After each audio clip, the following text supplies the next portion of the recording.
This world just continues to get stranger and stranger and stranger.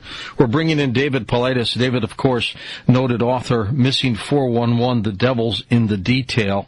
As we talk about missing people, I've got to tell you, wherever I go, all the speaking engagements I attend, this is the one topic that people come up to me, and they are petrified. What's going on, they say. And David, we've got more cases, this one of a missing firefighter. This has got to be as strange as any of them, David. Yeah, George, it kind of fits that profile that we've been looking at for the last 5 years, and certain elements at this early stage of the search seem to point towards it fitting that specific workup that we do. Tell us what we know about Mike Herdman, the missing firefighter. So he went hiking up in the Los Padres National Forest in an area called the Sespe Wilderness on June 13th with a fellow firefighter, paramedic from Arcadia. Mike's a married man, father, has a small daughter. He has a lot of experience in the woods. The guy he was with didn't have a lot of experience, but they hiked far in to the wilderness, started to set up camp. Mike brought his dog with him, and just as they were setting up camp, Mike was wearing a pair of shorts and a shirt, and that's it. And for some reason, his dog just took off straight into the woods. Well, the individual that Mike was with saw Mike take off running into the woods for the dog named Duke, and that was the last that Tyler Byers, the other firefighter, ever saw of Mike Herdman. And Tyler stuck around, called for Mike during the night, yelled for him throughout the night, eventually gave up and decided to hike out the next day, which was an all-day deal. So by the time that search and rescue finally got on it, it was probably a day and a half into the disappearance. Now, what's interesting is that in the last 5 years, we've been doing research into the missing people in the woods scenario. And a couple of things about this are exactly on key for what we found. Okay. Namely, a lot of people disappear with a dog or chasing a dog into the wilderness. And this is exactly what happened to Mike.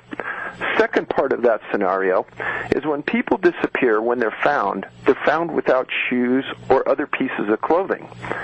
Well, Mike disappeared with no shoes. And now, did he have shoes on when he went running into the woods? No. He did not, okay. Which is kind of strange. I mean, you think maybe you'd take 10, 20 seconds, just throw your shoes on. Put your shoes on, yeah. But no, he didn't. Now, right after this happened, I got an email from someone and said, do you understand the area that Mike disappeared in? And I got to be honest, at the beginning I didn't. And they sent me to a website, and the name of my latest book is Missing 411, The Devil's in the Detail.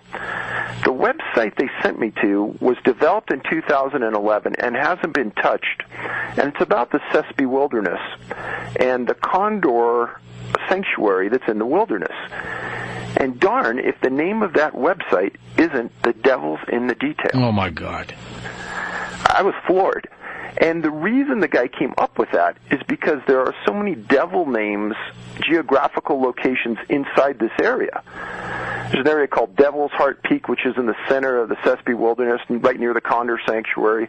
There's another place called the Devil's Gateway, another place called the Devil's Potrero. And in my books, the reason I named my book that is because a lot of people over the last 5 years that we've done research on have disappeared in those geographical areas where there's devil in the name. Now this gets stranger, David, by the minute. I tell you, the people that I'm around, that I talk to every day, that I work with, we look each other in the eye sometimes and can't believe what we found. Okay, so in Herdman's case, he goes running into the woods, chasing his dog, doesn't have any shoes on. How far do you go into the woods before you say, you know what, folks, this is futile. I'm not going to continue chasing my dog. I'll wait for him to come back. I'm going back to my camp. You don't keep going. He apparently did, or something happened. Well, there's a lot of people that sent me emails that said, well, we think he fell as he ran into the woods, and maybe he broke his leg and he can't get out. And I explained that Tyler Byers took the search crew into the location where Mike disappeared. And there's been 200 people searching for a week in a grid pattern out of that area. And if Mike did break his leg, he can still yell for help. That's right. Number one. Right. Number two, they got permission from the Forest Service to throw drones up into the sky, along with some helicopters with FLIR that are looking for a specific heat pattern from people. Thermal imaging. Correct. And they haven't come up with any images. Now, one thing that everyone was looking for was his dog, Duke. And searchers had seen him during that week running around, but they couldn't get him. And then on Sunday, June 22nd, 9 days after he disappeared, Duke showed up at the trailhead where Mike's car was originally parked. So he did come back. He came back. Did they catch him? They got him. Without Mike? No Mike. And they said that he looked a little weathered, a little beaten up just from the elements, and they were going to take him in and give him some injections of something and try to get him going, but the dog did not appear like it wanted to go back into the woods. Like it was petrified?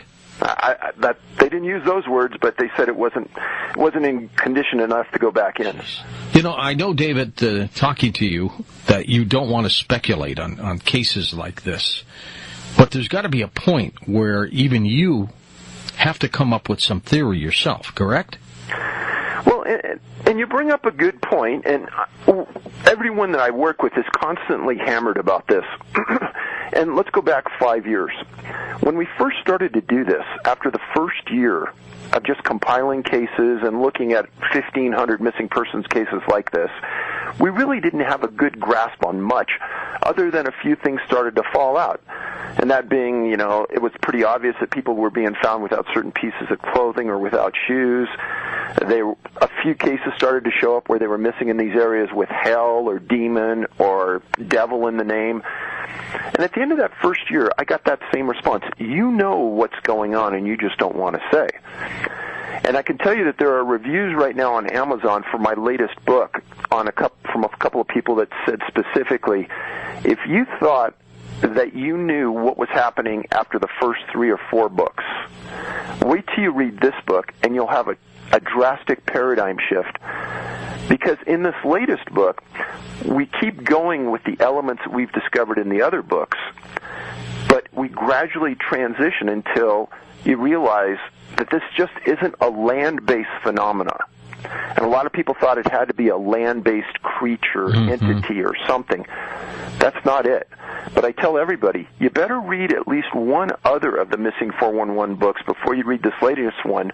Otherwise, the statistics and the data that we gathered, you won't be able to appreciate it because it won't make so much sense to you. Now, let's talk about Herdman for a second. I mean, realistically, and this is conjecture on your part, but if a guy goes chasing his dog, I mean, really, David, how far is he going to go? Is he going to go, a couple hundred feet, a football length away? He's not going to keep going into the woods, is he?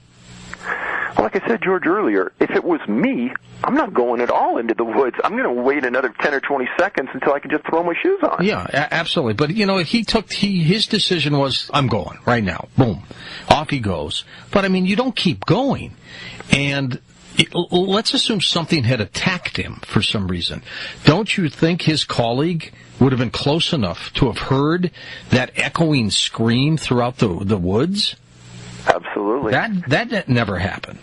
Now, in many of the books, we write about cases where parents say, my child was right behind me and disappeared. Poof, gone.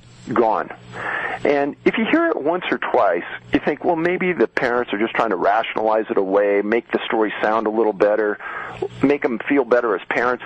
But we've heard this dozens and dozens of times. And you're not going to hear a scream. You're not going to hear something like this. I mean, we've documented 1,200 cases now, and many of them occur just like that. Are they falling into portals or other dimensions, as far-fetched as that may seem? I'm not somebody that's going to say no to anything at this point, because there's something about this phenomena that's real, that that we've documented through factual cases that very few people have ever denied.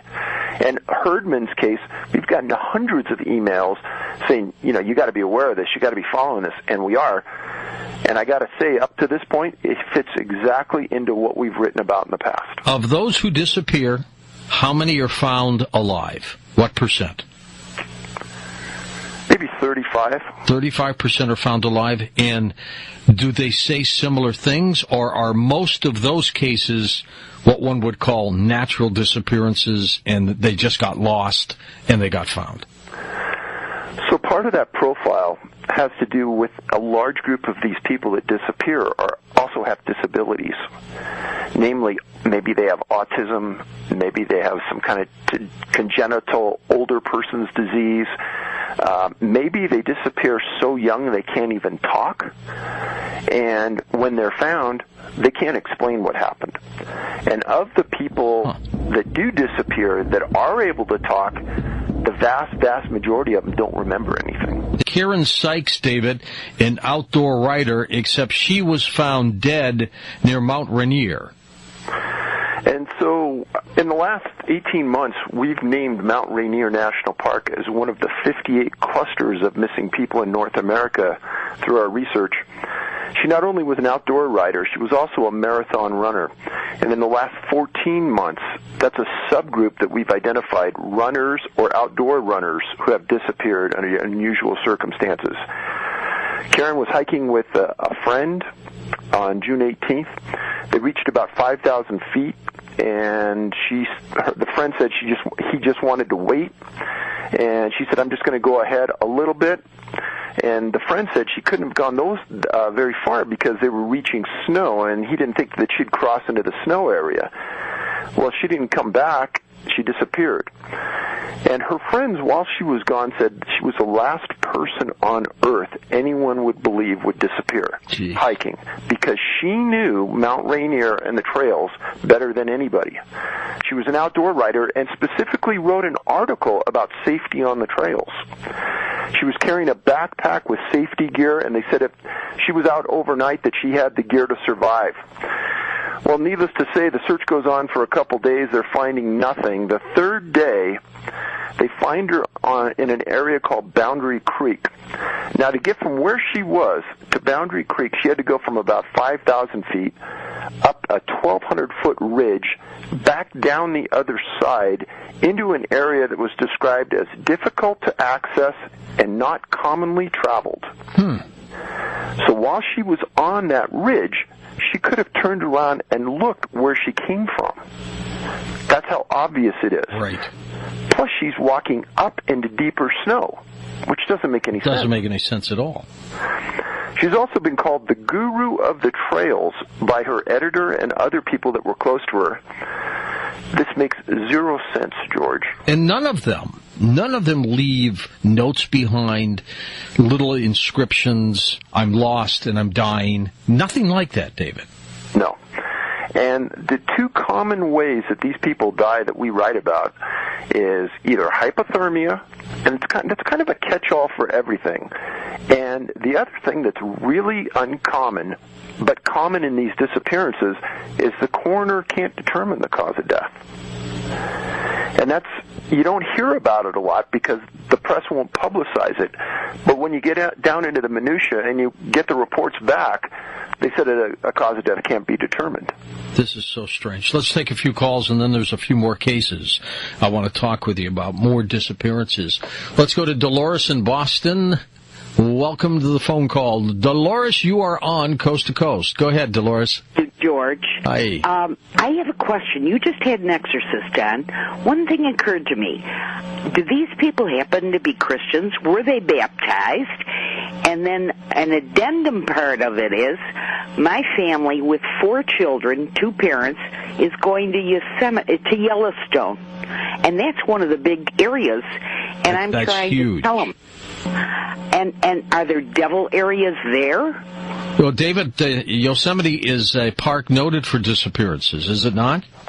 Yosemite is the largest cluster of disappearances we've documented anywhere in the world. Anywhere? Anywhere. Serial killers, mishaps, paranormal, the supernatural, who knows what. Well, I think that everyone who reads the book can quickly decipher that it's not a serial killer. No, that's the least of your theories, to be sure. What about Bigfoot? Does that come up? It comes up occasionally, but after you read this latest book, Bigfoot kind of gets wiped off the map because there's aerial disappearances and there's water disappearances that fit the profile that we're sticking by.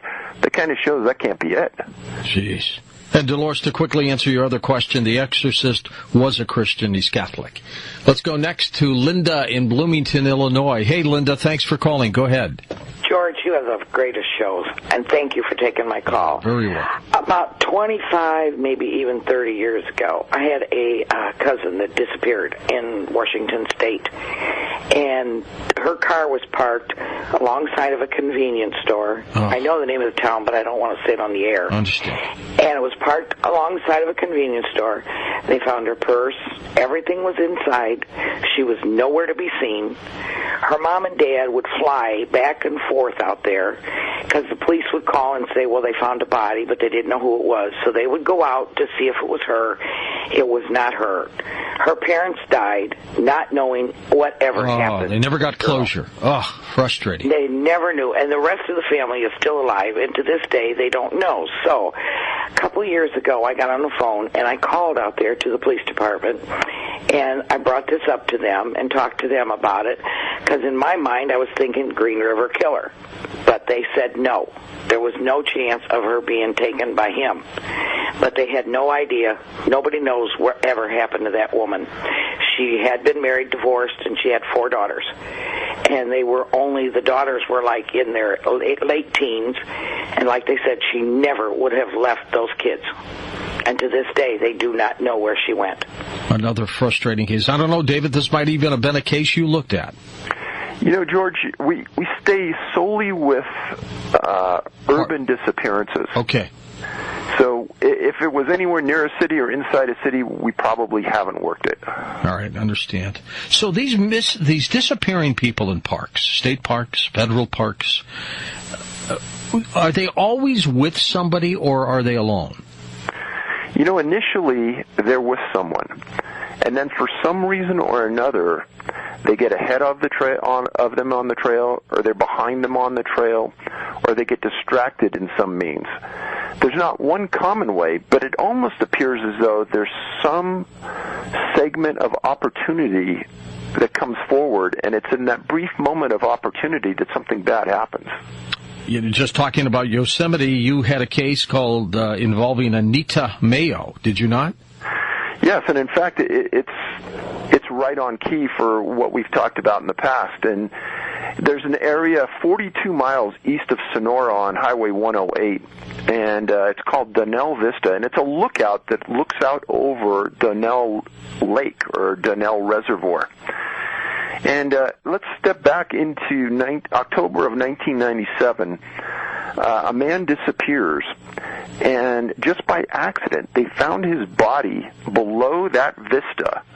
And that man was reported 9 days earlier as missing. They found his body below that lookout, and they called it an accidental death. And I bring that up because that's the first thing that happened at that location that we can find that's unusual. But these things don't happen back to back to back in a specific area. Otherwise, everyone would take notice of it. These are always separated by 8-9 years minimum, sometimes 15 or 20 years. So you go from 97 to August 8th, 2005. Anita Mayo was a resident of Hawthorne, Nevada. She was a licensed practical nurse working at Mount Grant Hospital. And she was driving over into California to visit some relatives. She was driving a 97 Mercury Sable station wagon, and she pulled into Strawberry, and she bought some trinkets in the store. And after she left Strawberry, she drove out to the Vista, and apparently, from what everyone can find, the only thing that was missing was her camera and her keys. Her purse, let me correct that. Her camera was missing. That was the only thing. The camera. The doors were locked. Caltrans people found the car. The purse, the keys, the cell phone were in the car. And her prescription glasses, they also said, were missing. Maybe she took a picture of whatever.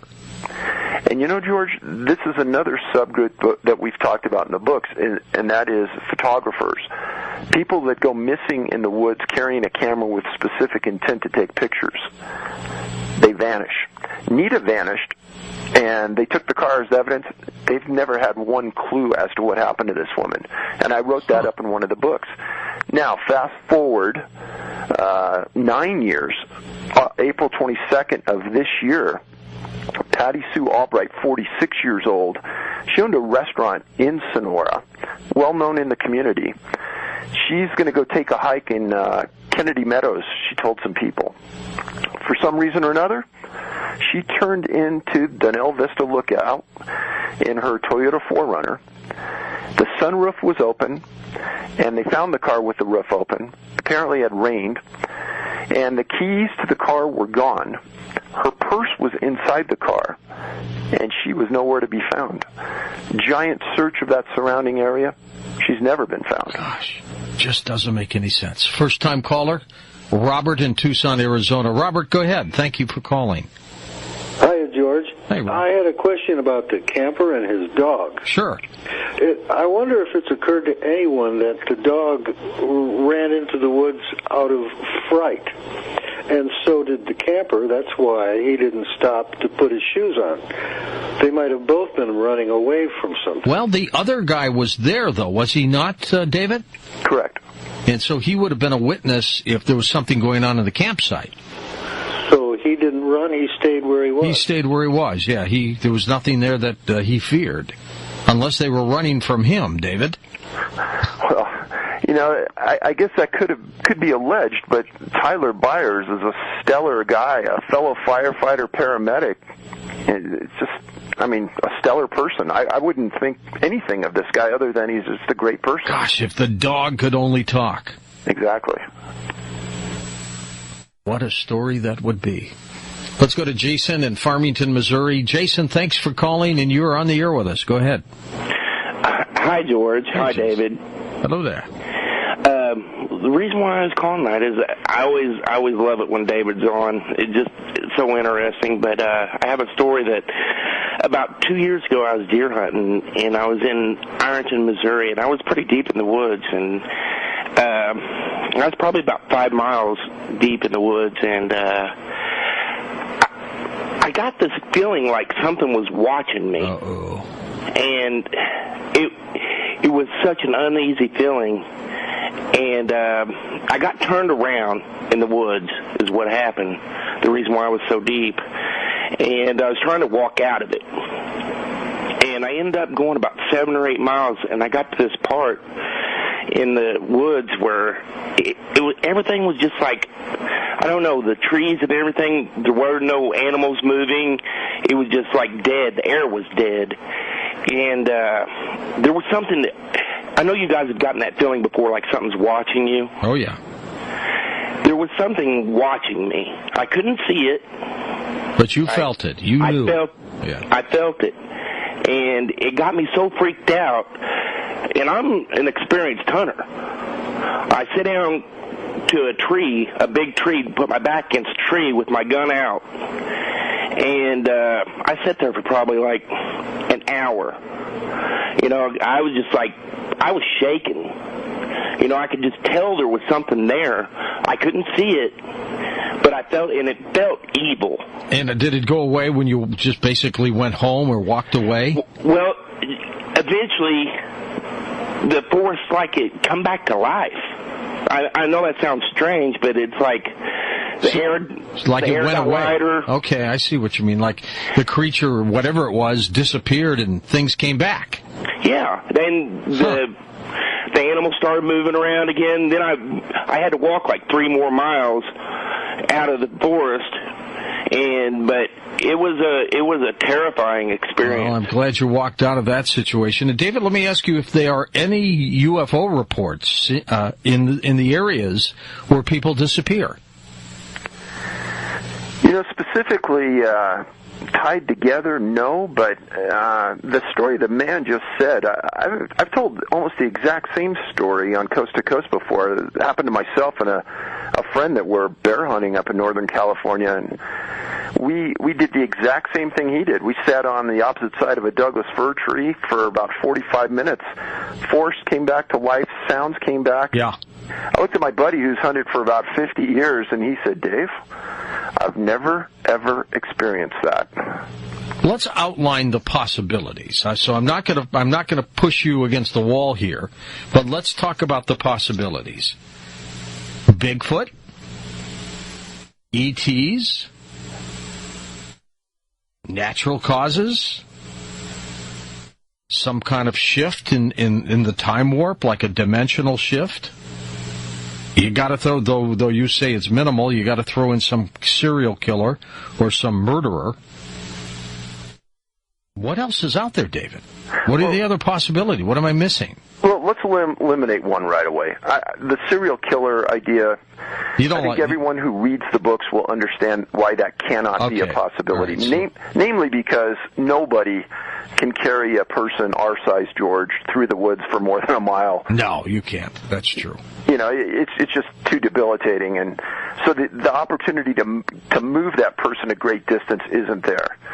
And as I've stated before, whatever is doing this does it with 100% effectiveness. And it's fast and it's silent, apparently. Exactly. And they've never made a mistake, because if they had made a mistake, you or I would have heard about it. Somebody would have. There would be some evidence, some pathology, something would find something. These forensics, they're too good these days. So I'll tell you a story that came into us about 2 years ago. Is a person was hunting up in Colorado, and he said he was trucking along a trail, hunting, was trying to get to a location, so was moving kind of fast. And he said he saw something ahead of him that almost looked like you were looking in a warped mirror that wasn't real clear. And he goes, I slowed down almost to a crawl, and I approached this, and he says, I swear to you, I put 1 foot forward as I was stopped, and I lost sight of my foot, but I could see part of my leg, almost like you're putting it into a wall. Wow. He says, I pulled my foot back through and started to back away because whatever it was not good. That is amazing. Kind of reminds me of the Twilight Zone episode Little Girl Lost, when she fell out of her bed, basically, and wandered into another dimension, and her father had to go in there to get her. And it was like a whole new world. It does sound far-fetched, David, but you know what? I don't think we can rule out any of this. I agree with you. You got to tell me which way you're tipping now. Tell me. Well, again, a lot of people thought at the beginning that I had it nailed, just because it happened in the woods. Mm-hmm. But as you move forward, and if you're a researcher and you stick with the profile that's established, but you keep an open mind. You've changed, right. Well, there's the best example is there were 3 guys that were fishing off the coast of Florida, and they happened to be jockeys, really, really good jockeys, that were going to be in the Kentucky Derby and Belmont in a couple months. And they were fishing in a small skiff that was being watched by a big yacht. Immediately, as they get in position in water that's only 2 or 3 feet deep, a storm comes in. Part of the profile, there's bad weather associated with these disappearances, and a storm comes in to the point where they get washed away from this boat into a small little cove. Make a long story short, this boat goes in as far as it can. Not only were the 3 guys never found, none of their equipment was ever found, and it was in one of the biggest searches ever in Florida at that point. Weird. Like they were taken. Well, the author of the article, one of the articles we read, said these guys could have just gotten out of the boat and walked ashore. But they didn't. No, it was a small island, and they were never found. Somebody's taken these. Something is being... They're going into another dimension. They're being beamed aboard a ship. Something's happening, David. There is no doubt in my mind that something extremely unusual is happening to these people. And I wish I could nail it, and maybe with time we can. I mean, just in the last year, 3 families have approached me and talked to me about what happened to their relative. And in each one of those incidents, we've been stunned by what we've learned that isn't in the press. Some of these months seem to go by so fast, don't they? Yes, we really are going fast, and so is the discovery of various things about our planet. Oh, my gosh, yeah. Answering some of the questions I remember when I was a kid, I asked my dad, where in the world did all the water and all the oceans come on this planet? And that has been a big, big mystery. It may still have some mystery to it, but we're getting closer, I think, to solving that long time question. Well, you've uncovered some great stuff. And also, just a few weeks ago, scientists think that there's a very ancient Earth within the planet Earth that was still there during the collision. Just so many incredible things. But the story you've got tonight is one of the strangest, most baffling ones I've heard in a long time, Linda. Well, it starts with the fact that 71% of Earth's surface area is water. Earth-ocean depths can be as much as 5 to 6 miles and even 6.8 miles deep in the Pacific's Mariana Trench. So how did all of this water end up on this planet that began when it was boiling hot and covered with lava? This question that has baffled scientists for a long time has produced theories like, well, comets crashed into the Earth and they left their ice behind to melt. But could comets provide all of the water that has filled Earth's oceans and seas? No one knows exactly when the first ocean filled, but estimates are as long ago as 3.8 billion years.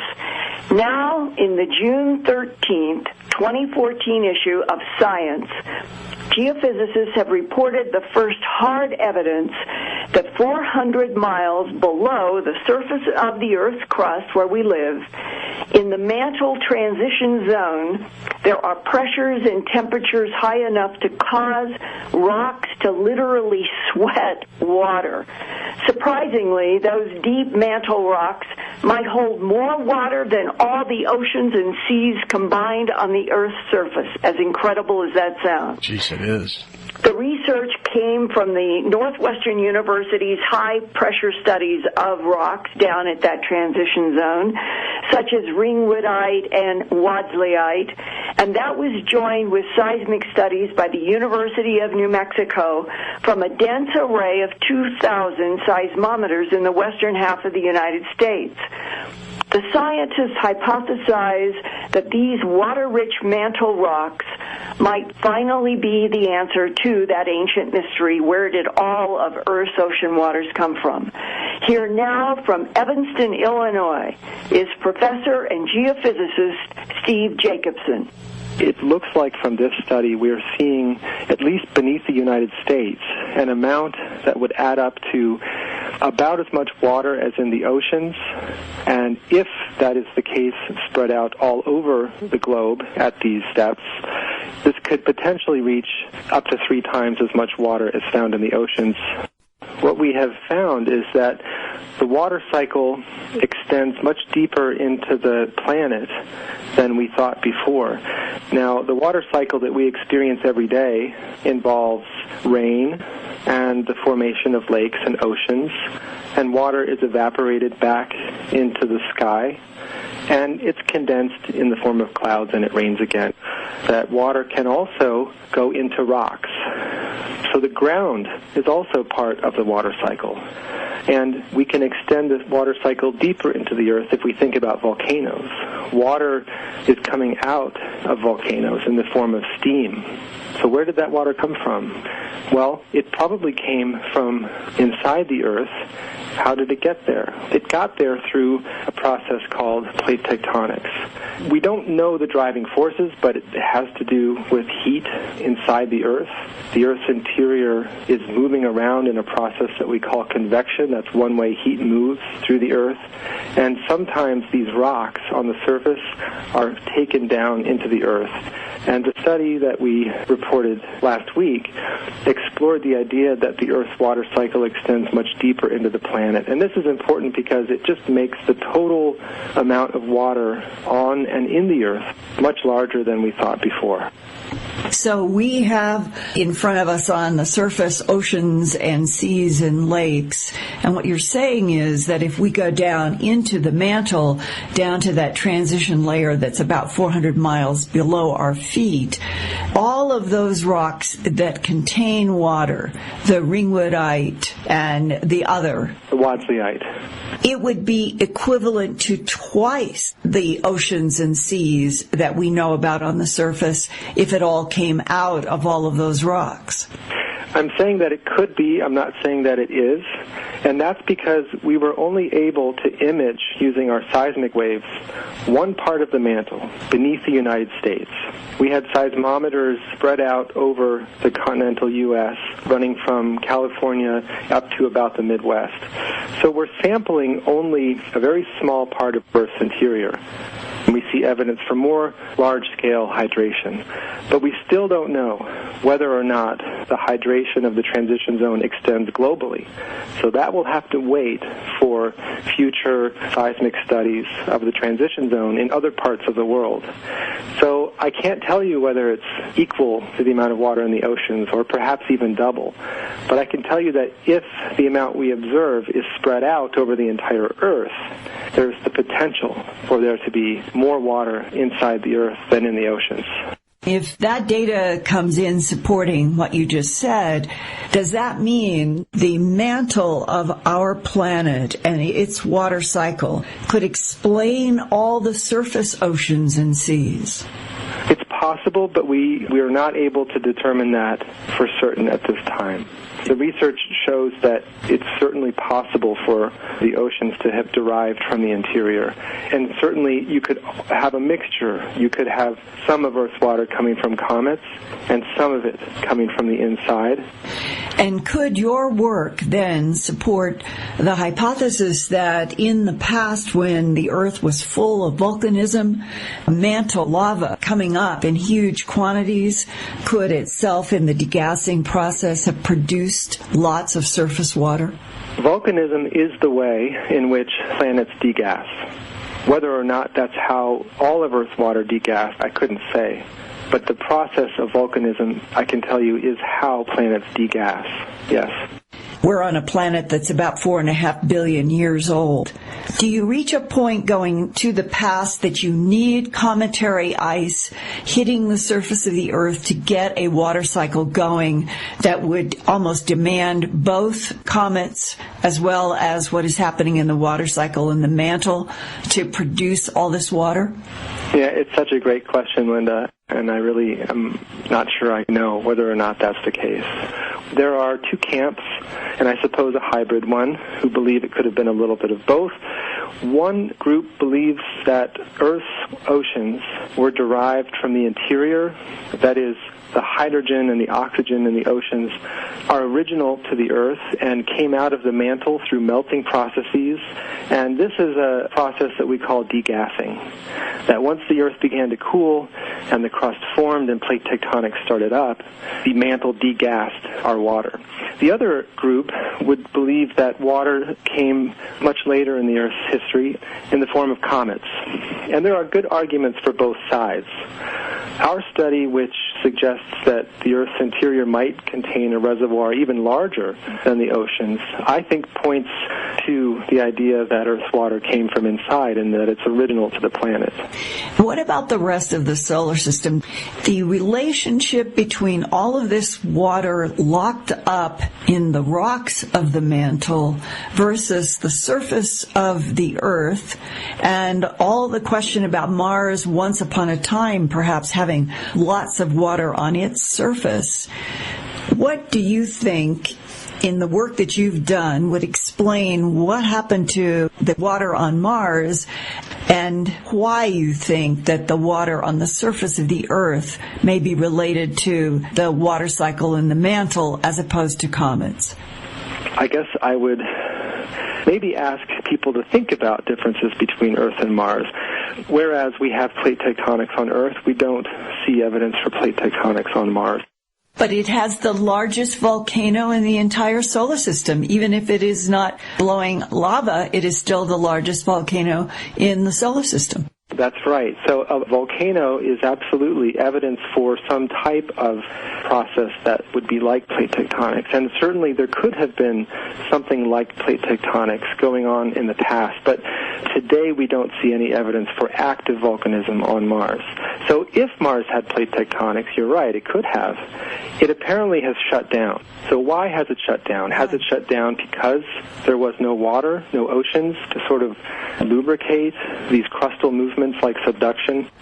We think that the entire upper part of the Earth at one time was completely molten. We do have theories about there being a magma ocean within the first couple of 100 million years of the Earth.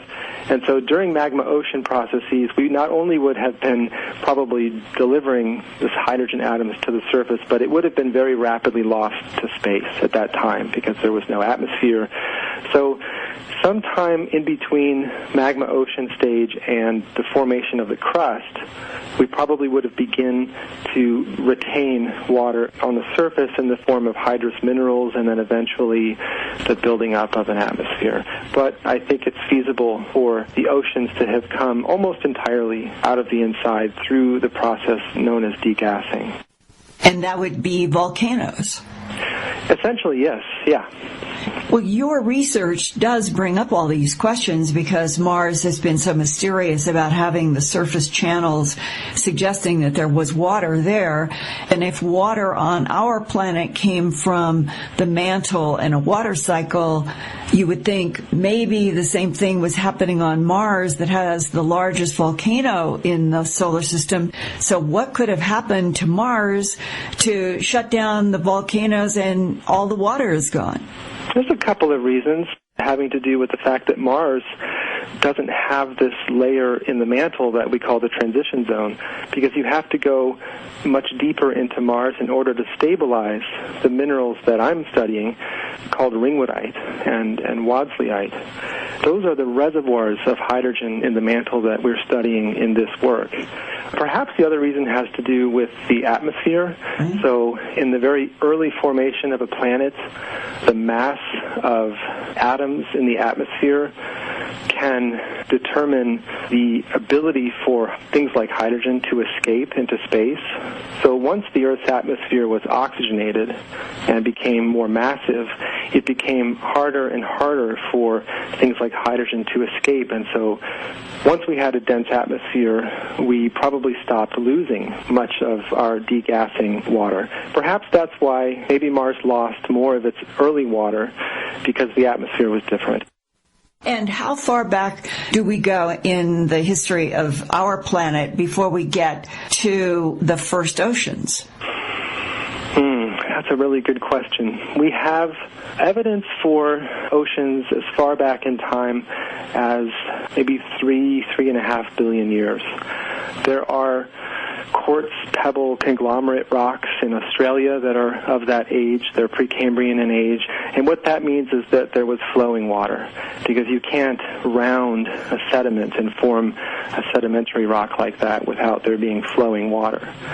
So it looks like the Earth's oceans formed very early on in its history, and plate tectonics, therefore, also has probably been operating for at least 3 billion years on Earth, if not even longer. So if you're right, what you have found in your research explains how we could have so much water on the surface if it comes from a very dynamic early planet in which there was a lot of outgassing. This is one of the potential implications of the work. It could have double the size of our current understanding of the amount of water. And George, he hopes next that what they'll do is be able to expand their seismometers to other parts of the planet and see if they get the same seismic feedback that they have gotten in the kind of on the western half of the United States. And then the more data points, the more they will know. If all of this evidence does extend globally, then that statistic that there could be 2 to even 3 times the amount of H2O locked up in rocks than there is on the surface of the Earth may end up being really hard evidence. That's amazing, isn't it? It is. It's astounding. And sort of at the same time, it's odd that it was just in the fall of 2013 that the NASA Mars rover Curiosity found that there is surface soil on Mars that contains about 2% weight, which would be in water, which would be equal to 2 pints or a liter of water in every cubic foot there in the Martian soil. That was reported in the Science Journal in September, at the end of September. And Curiosity was doing this by heating up Martian dirt to a high temperature, and then they were identifying the gases that boiled off. And when they saw that they had significant amounts of carbon dioxide and oxygen and some sulfur compounds at equal to 2% water weight, that means that the Martian soil is sucking out of that thin atmosphere moisture just like it would if it were a sponge. And what the next step would be, if we get anybody to Mars, it is possible with that much happening on the surface that going down deeper, that may be where there still is some kind of a reservoir, whether it's in ice or whatever it is on Mars. And the next big issue on water in this solar system is that NASA's Europa Jupiter mission, they hope to see if that big moon of Jupiter has the huge ocean they think it has. Now, it's so far out, and it isn't associated with a lot of tectonic plate activity like the Earth has been. So what happened there? How could Europa be completely covered with water and have an icy crust? Could that have happened just from comets? Or is there still a process related to water on certain planetary bodies or moons that we still don't understand? This is very fascinating because it affects everything that we're going to be doing as we move out into the solar system and we look at other nearby planets. Eventually, to move to, the one thing that humans need will be water. Do you remember the original Journey to the Center of the Earth with Pat Boone? Oh, yes. They had in the center of the planet a huge ocean. And this movie was done years ago, Linda. It's amazing how the producers, the writers would have that illustrated. Well, it's almost like sometimes science fiction points in the right direction that science later follows up with something that, in this case, that movie is like a metaphor for the science research that I've just reported.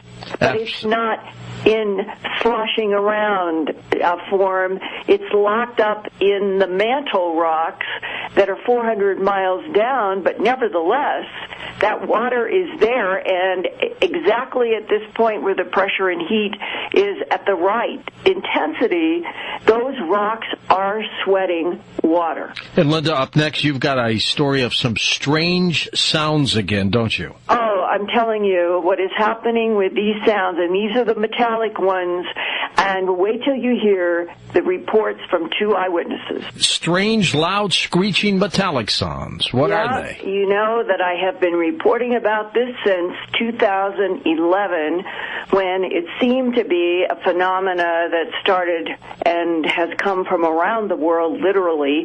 And I think that the oddest part to it is the metallic scraping and the trumpet sounds. Yeah. And recently, on June 18th, excuse me, and she's an administrative assistant in the University of Michigan Health System in Ann Arbor, and she arrived home from work on June 18th, and it was the early afternoon before a thunderstorm.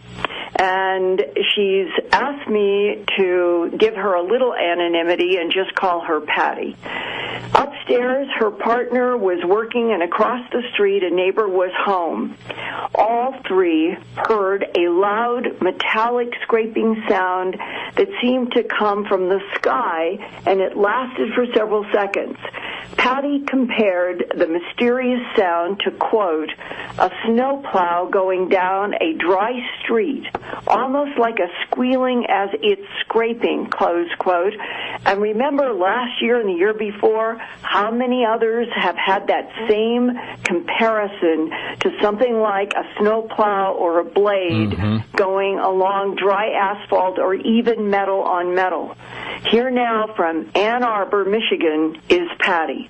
I was home from work. I got home about 1 o'clock, and I was watching the World Cup in the afternoon, and we got a weather warning on the television that there would be strong thunderstorms and hail moving through the Ann Arbor area at about 4:15. I had about 20 minutes before that time, so I went out on the patio, put away the lawn chairs, picked up things on the porch, just looked for loose things, and put one of the cars in the garage, just in case there was damaging hail. It was about 4:20. I'm really a storm watcher. I love to watch a storm roll in. I've done that since I was a kid. So I was standing on the side porch, it's just a covered porch. It has one of those corrugated plastic roofs on it, and it faces south.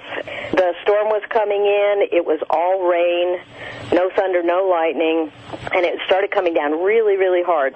I called inside to my partner, Jean, and told her to close the upstairs windows on the west side of the house because it was really raining quite hard. And I'm standing on the porch, and all of a sudden there was this really loud, like an oppressive sound.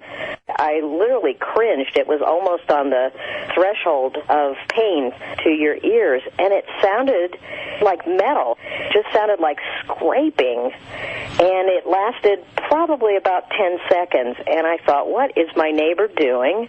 And I stepped off the porch and looked, and he's not home. It was such an eerie noise, it kind of shook me up. So I came in the house, I yelled to Jean, she was upstairs, did you hear that? She's like, what the heck was that? Came downstairs, went back out on the porch, maybe it had been a couple minutes, and the sound came again, and this time, because I often count between the lightning and the thunder, I counted, and it was 15 seconds that this sound, I swear it was coming from the sky, and it was so loud that even the sound of the rain on the roof, it like blocked it out, and kind of gave me chills because it was just such an odd sound. I thought, I've got to grab a recorder or something, so I ran in the house, I got my iPad, and went back out on the porch and turned on the GarageBand app just to see if I could catch something. Stayed out there another 20 minutes, and by this point, the thunder and lightning were really moving through, and I didn't hear it again. It was the oddest thing. It really was inexplicable. Why do you feel something ominous? Well, I think the logical mind is always trying to figure out what's happening. I know the sounds of my neighborhood, and I know the sounds of a thunderstorm, and this fit in no category of things that I have heard. And the fact that it really felt like it was above me in the sky, it made no sense. Couldn't have been a plane, couldn't have been some kind of industry. We don't have that right in the area, so it was just one of those things that felt like it didn't fit. And as you describe this to me right now, only a day after you heard this, what comes into your mind when you think of this disturbing you? I don't know. It's just I find myself kind of looping it over in my mind of hearing it again and just not being able to put my finger on anything logical. Could you go back over in detail? Did it sound like a chord?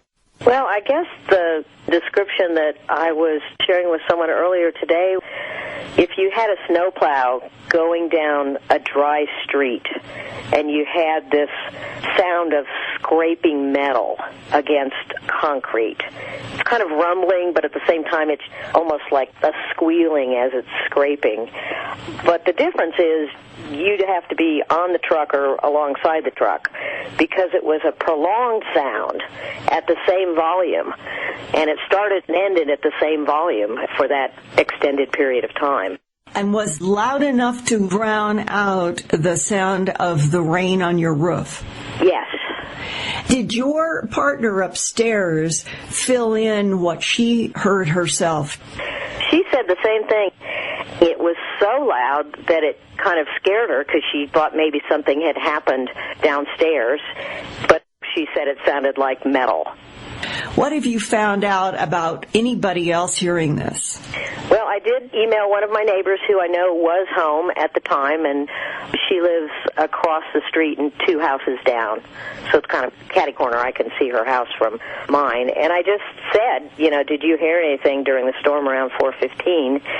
And she wrote back and said, I did hear something during the storm and looked out the front to see what it was, but I didn't see anything, and then it was gone. And then she asked me any ideas of what it could have been. We haven't talked since then, but it was helpful to know that, well, first of all, Jean heard it upstairs, so I wasn't crazy, and then somebody else in the neighborhood heard it. So it was something real. I think there are times when you question yourself later if what you heard actually happened. Right, and 3 witnesses at the same time of this metallic sound is important because in so many of these instances, it has been so peculiar that the sound, whether it's come from above in the air or people have felt something from the ground below, and it has been a metallic quality, often it has seemed to be focused on only a house. Often people feel that it is coming from above, but you didn't see anything, right? No, in fact, I was watching for lightning. So I was eyes toward the sky to actually look for lightning so I could count for the thunder coming in, and I didn't see anything in the sky. I think the other thing I'd just like to say is when it happened, I felt like, my gosh, I should tell someone I need to report this. And, of course, then I was like, well, who do you tell? You don't call the police. And I just started looking up, like, weird sounds in the sky on the Internet. And that's actually how I ended up on your website, because I had gone through a couple of different websites where people were either talking about strange sounds or trumpets or something of that nature, and yours was the first I got to where I could actually contact someone. And I just felt like I have an obligation to report something strange. Another person who recently shared his highly strange encounter with both the loud, screeching metallic sound and another almost electronic synthesizer knocking sound is Gordon from the remote western Alaska Prince of Wales Island. Gordon, now 54 years old, was born and raised in Seattle, Washington, but in 1982 he moved with his wife further northwest to the island. He has spent his life working as a carpenter and hunter and knows all the construction and wilderness sounds of Alaska's Prince of Wales Island. This is the 4th largest U.S. island where only 6,000 people live. 3 years ago, in mid-November 2011, the same year that the mysterious phenomenon of strange sounds began making news around the world, Gordon and his hunting dog had their own encounter with baffling, even scary, sounds on a mountain. All of a sudden I heard an extremely loud, screeching noise. It sounded like a 10,000-gallon steel drum being drug over a bed of rocks. And it was coming from the valley below me, and I was about 1,500-foot level. And then I heard this strange noise associated with it. It was like a real fast popping noise, staccato, a striking, almost electronic. Okay, electronic, and that means what? That it had a hollow quality? It sounded like it had a hollow quality, yes. Now, can you give the rhythm of it? Yeah, it went bang, bang, bang, bang, bang, bang, that fast. And I've never heard anything like this before in my life. Is this rapid knocking sound going on simultaneously with the huge metallic scraping sound? It didn't go on simultaneously. There was a loud scraping noise, metallic sound. Then that died away. Then the sharp striking noises or clicking noises started, and then it went quiet. And my dog was looking down over the hill, and her hackles were up, and she doesn't do that unless there's a bear around. So there was something about the sound that put your dog on guard in a threatened way. Oh, very much so, yeah. Okay, so now you've heard how many seconds of the strong metallic grating sound and how many seconds of the rapid knocking sound? I'd say at least 10 seconds of each, probably longer with the metal sound. And now it's gone completely silent. What do you and your dog do?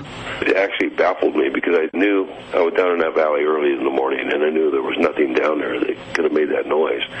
It was just really strange. I didn't know what it was. I wanted to get off the mountain. So we headed straight down the mountain. Right before we got to the cliffs, the noise happened again. And this time it was right above us on top of the mountain. And that's when I knew this was really weird. And the dog was really acting panicky at that time. It was the hitting sounds that was upsetting her, more so than the metallic sounds. Almost electronic, like choo, choo, like a synthesizer would kind of make. That probably went on for 5 or 10 seconds. And believe me, Linda, I thought there was going to be a Bigfoot jumping out behind a tree. I really did. I did not know what I was hearing at all. It was extremely foreign to me. I've been in the woods all my life and never, ever heard anything like this. It's a very remote area. There's no logging activity going on there at all anymore. It's 60 miles to the nearest grocery store. And what did your dog do? She turned looking uphill with her hackles raised and then came back right behind me and heeled up. She doesn't fear very much. But she was afraid of this. Yes, and she'd even go after a bear. She's chased bear out of our yard before, so I know whatever it was freaked her out pretty hard. And I asked Gordon if he would listen to YouTube and see if there were any other strange sounds that might be similar to what he heard with his dog on top of that mountain in the remote Prince of Wales Island. And this is what he sent me.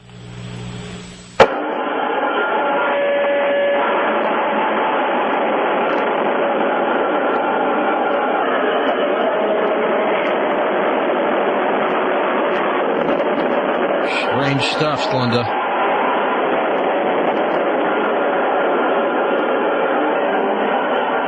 Now, if you heard that on top of a mountain by yourself... It sounds like either construction or some craft of something. Jeez. Hello? Yeah, can you hear us? Linda? Hello? I can hear you very well, Linda. Hello? Well, Linda, you obviously punched a button. No, I didn't do anything. Well, you can hear me. Are you there? Yeah, I can barely hear you. I have no idea. Well, we can hear you well. I just did a play on there. I can hardly hear you. Linda, you're on the air and we can hear you well. Yeah, okay. Now it's punching back in. I don't know what was wrong, but anyway, I wanted to give you this feeling of that sudden, very strange, weird metallic sound, and that's the one that he picked out, and that was in Manitoba in Canada in 2012.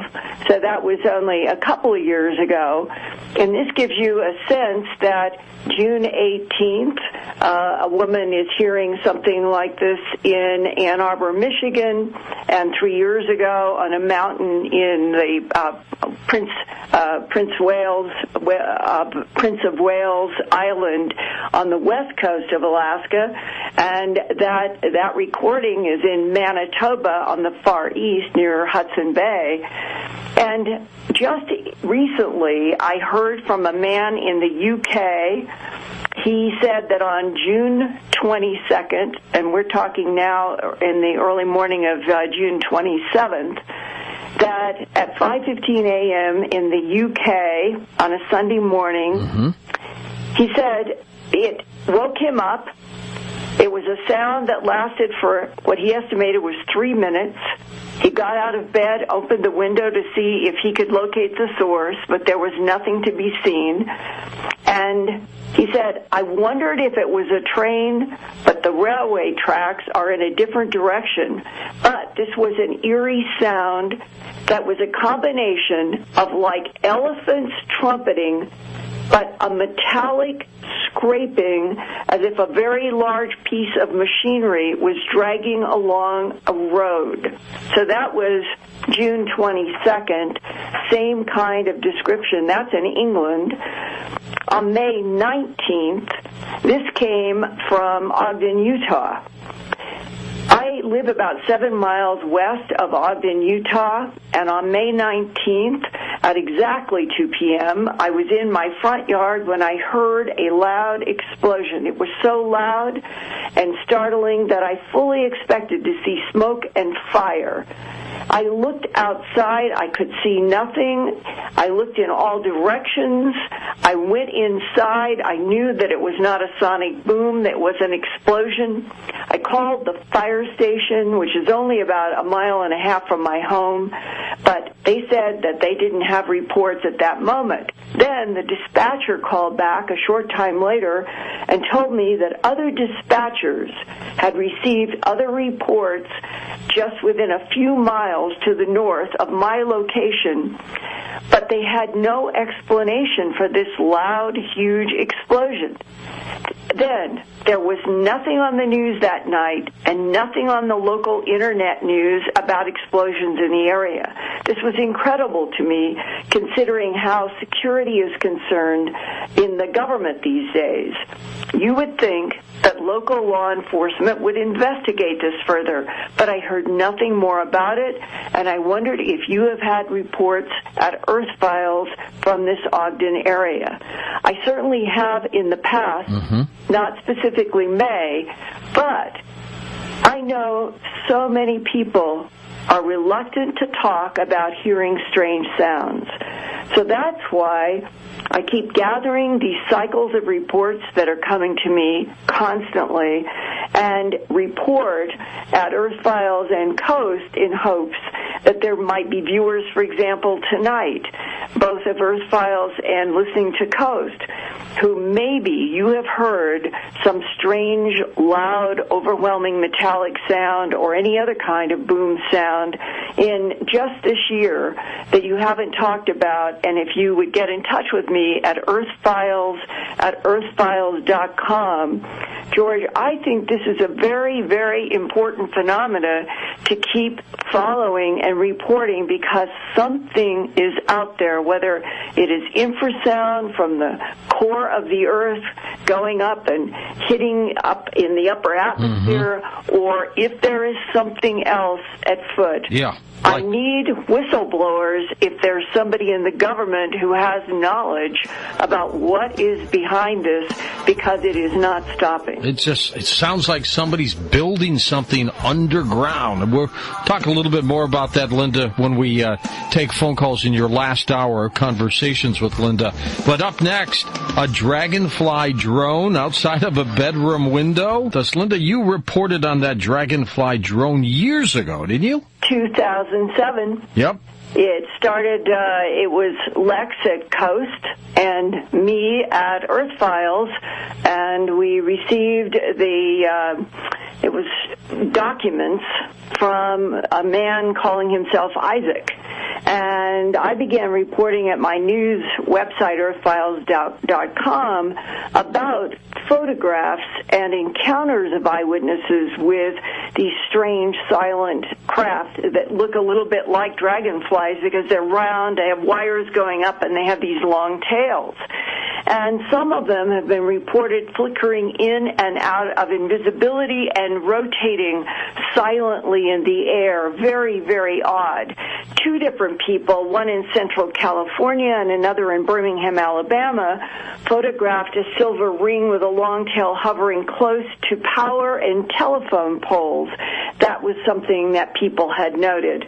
And in addition to the long arm or tail extending from that main sort of ring body, most eyewitnesses in the photos show long, thin wires that do project upward from the ring, and in 3 different California incidents, the photographs have showed dark blue symbols on the underside of long silver tails.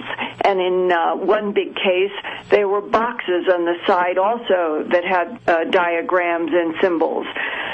So it was between May 2007 and now June 2014, I have produced at least 26 Earth Files news reports about these so-called Dragonfly drones, and they do not seem to have pilots on board. They definitely fall into the category of drones, self-activating software drones.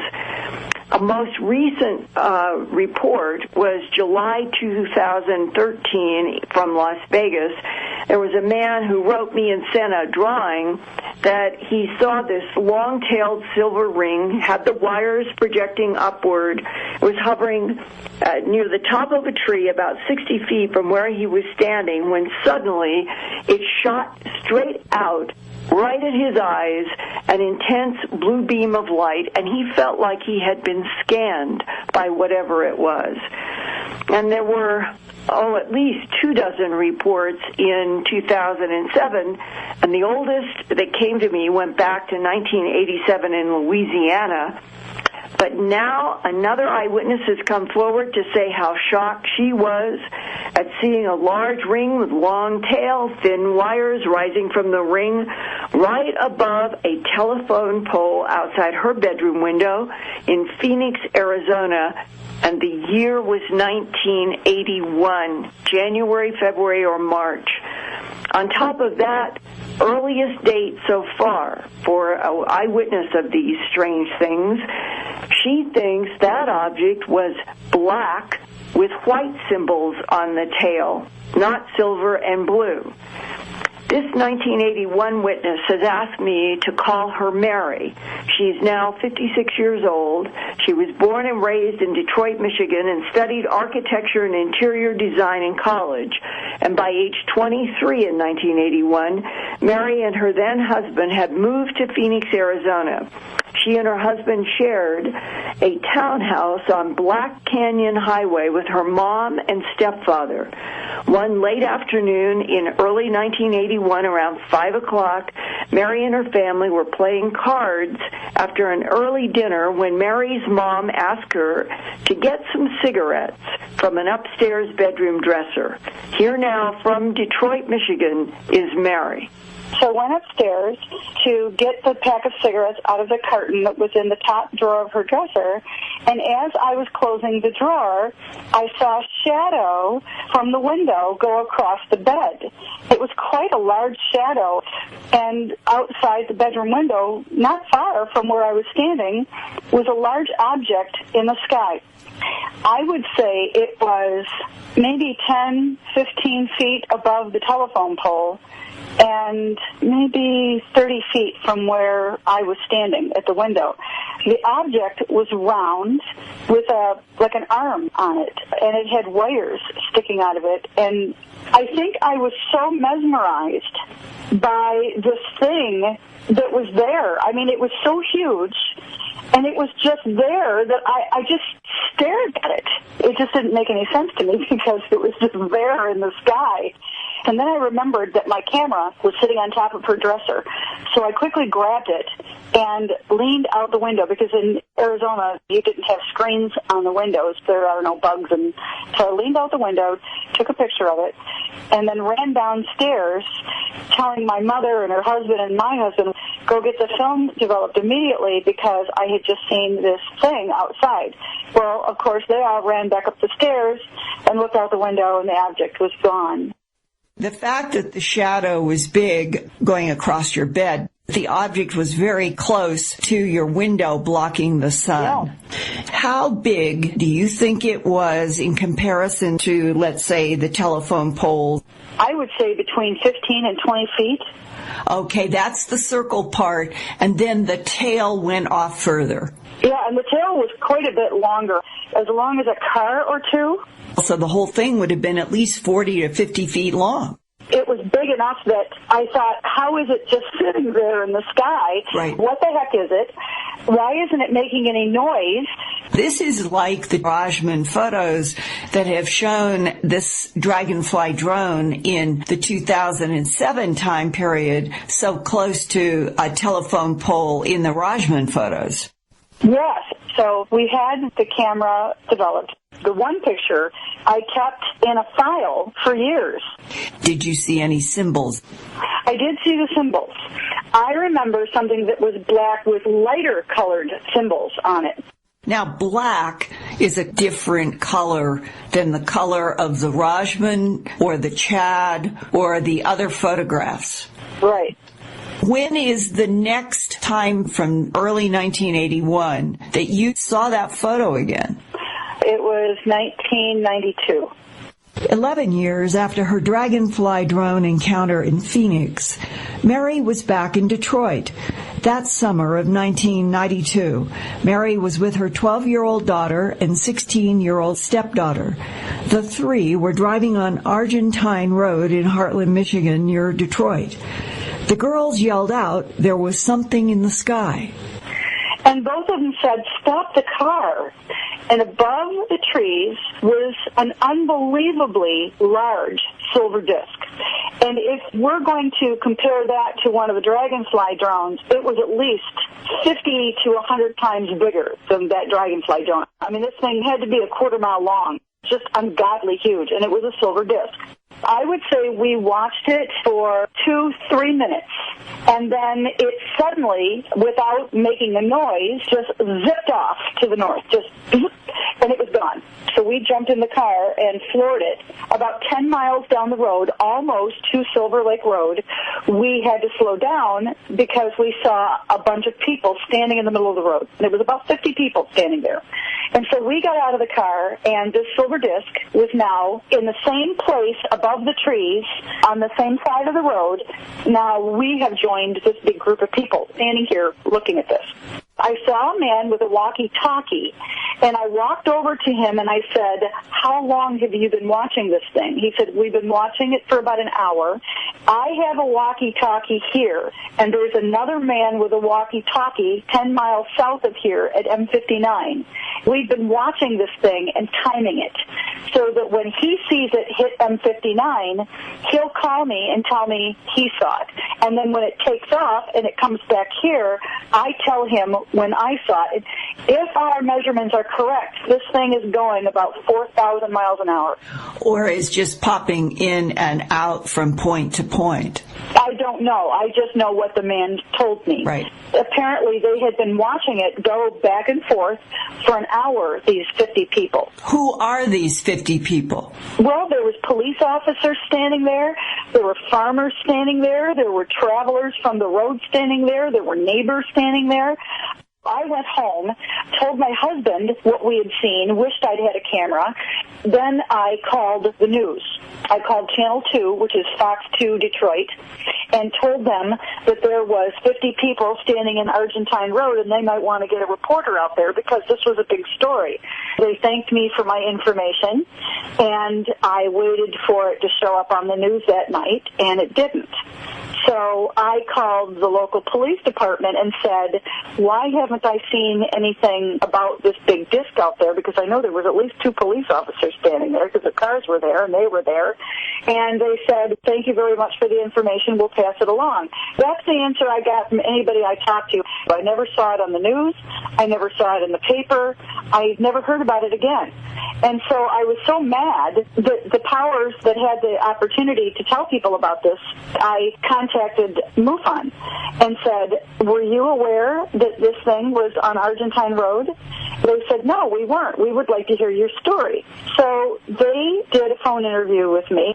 I told him about the silver disc, and then I also happened to mention to him about this photo that I had somewhere of this circle with the wires on it. And they asked me if I could send them a copy of the photo, and I said if I can find it. I did find the photograph.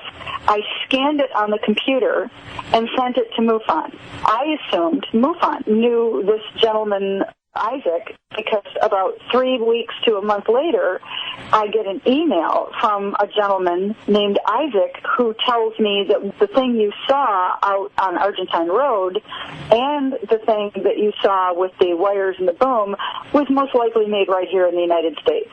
The story that he told me by email, and he said, you won't hear from me again. I'm going to tell you this one story, and then you won't even be able to contact me after this. He said that he was with a bunch of other scientists in the Silicon Valley, were given a technology, and they weren't told where the technology came from, but they were to find a commercial use for the technologies that they had. He said the item that he was given was black, metallic, and he couldn't identify the metal, and it had a symbol on it.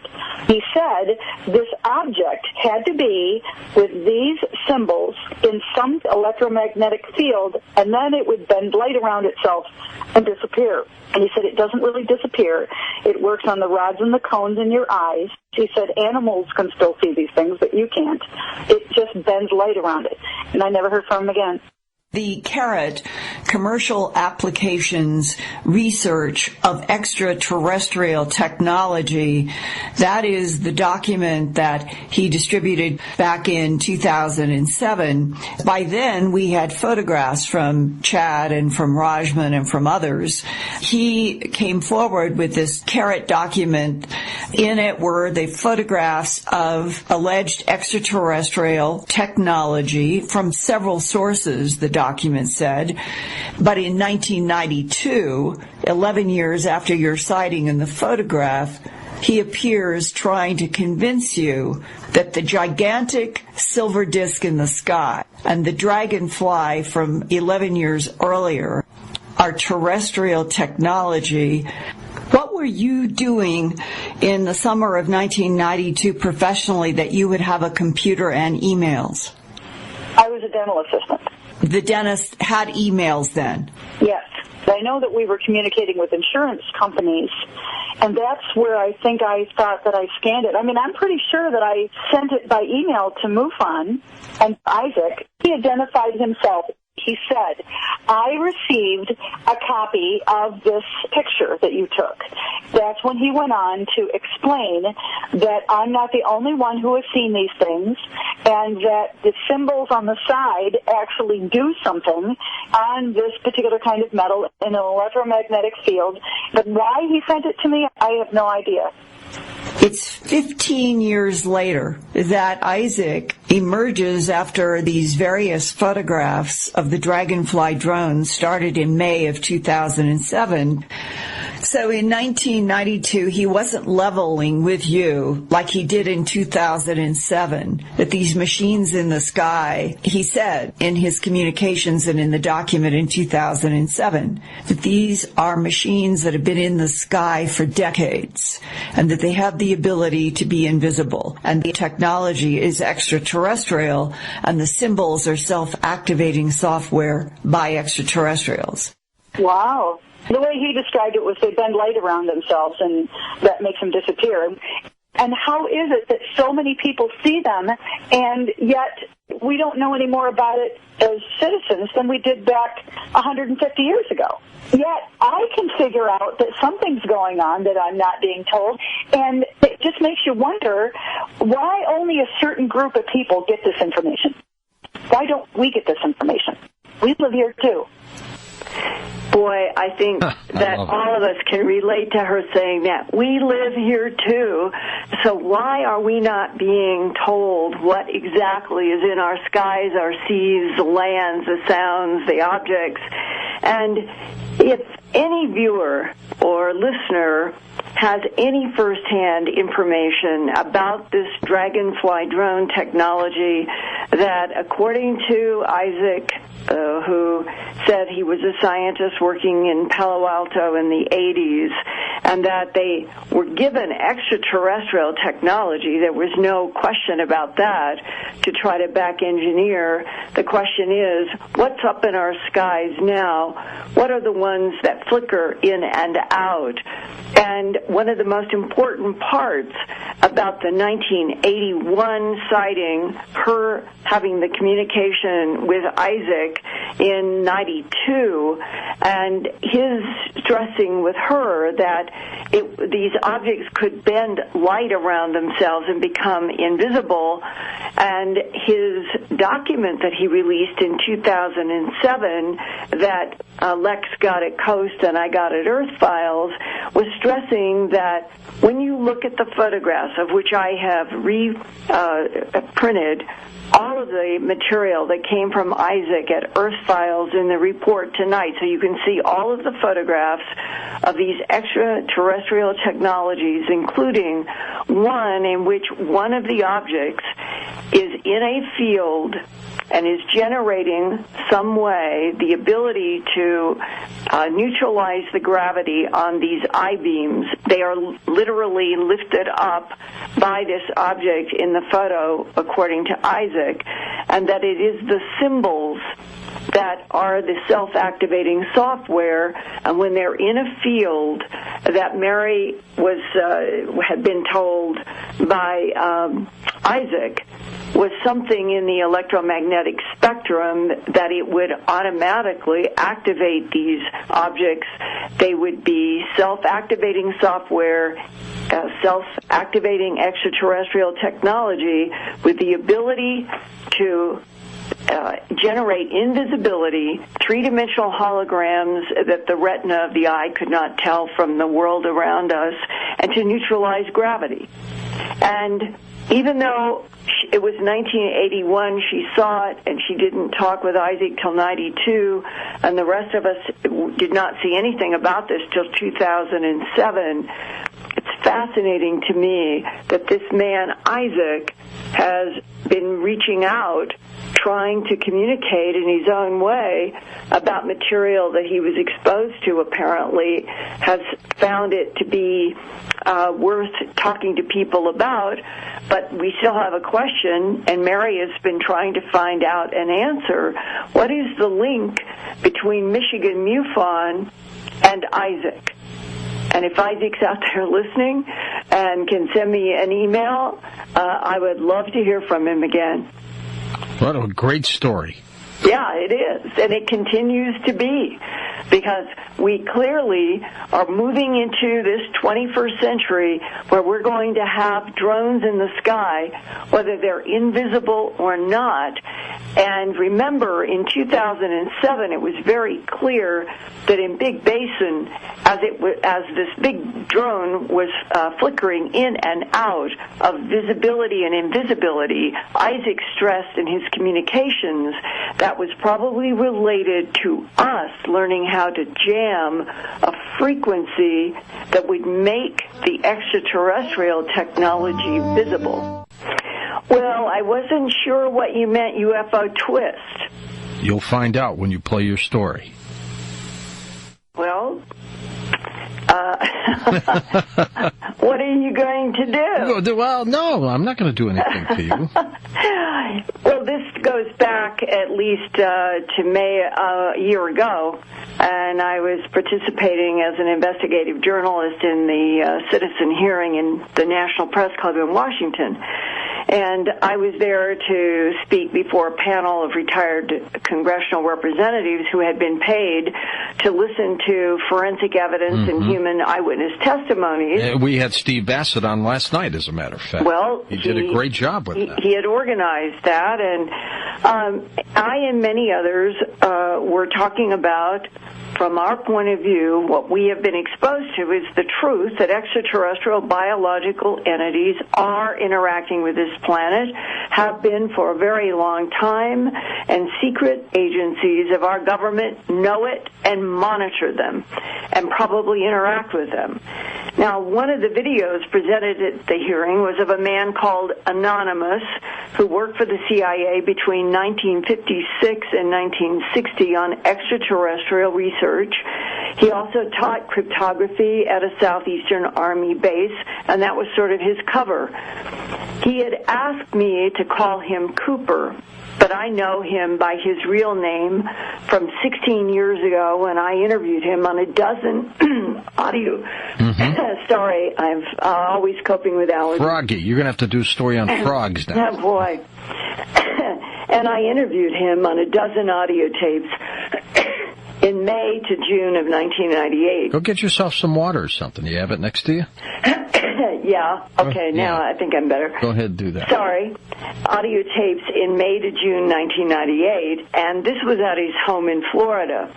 He was ill with diabetes, and he wanted to tell what he knew before passing, and he even agreed while I was there that I could return in a month to videotape everything while his memory was still clear. But soon after I left, he was twice approached by government agents threatening his son if he ever talked with me again. Eventually, I produced a 20-part series of reports at Earth Files where I called him Stein, and that's why there have been these three names, Anonymous, Cooper, and Stein. Well, a couple of months ago, in my April 2014 Coast and Dreamland broadcast and in my Earth Files, I shared some excerpts from my 1998 recorded interview with Cooper about a trip that he took with his CIA boss in August of 1958 out to Area 51, where they were introduced to a real, live, gray being. And that is also where they saw inside of Papoose Mountain a whole bunch of different discs that included World War II German Vril discs like the Haunebu II, and these were in the same underground hangar with other discs that were identified as extraterrestrial by the Colonel Jim that took them around through this facility. Now, tonight, I would like to share some more excerpts from my 1998 interview with him. And this is going a few months past their trip out to Area 51 in August of 58. This is going to the spring of 59, when Cooper and his boss, Anthony, were asked to brief President Dwight Eisenhower and Vice President Richard Nixon in the nation's capital. And here now is 1950s U.S. cryptographer and CIA analyst, now known as Anonymous Cooper Stein. This was at the meeting in Washington, D.C. with President Eisenhower, and Nixon was in on the meeting. And I told President Eisenhower at the time, when we showed the various shots that we had, that this looked like a German Haunebu II, and he said, "I think you're right." At that point, when he said, "I think you're right," did he elaborate on this whole issue of what was German and what was not in terms of the discs? No, he didn't. He just agreed with me that that looked like a Haunebu II, and he said yes, it was. So he had to be familiar with the different types of crafts just from looking at pictures, you know. I always had the feeling that Eisenhower knew more than we knew, and that he knew a lot more than what Nixon knew. Nixon wasn't completely in the loop on this thing, because Nixon was always frustrated that he was on the outside looking in.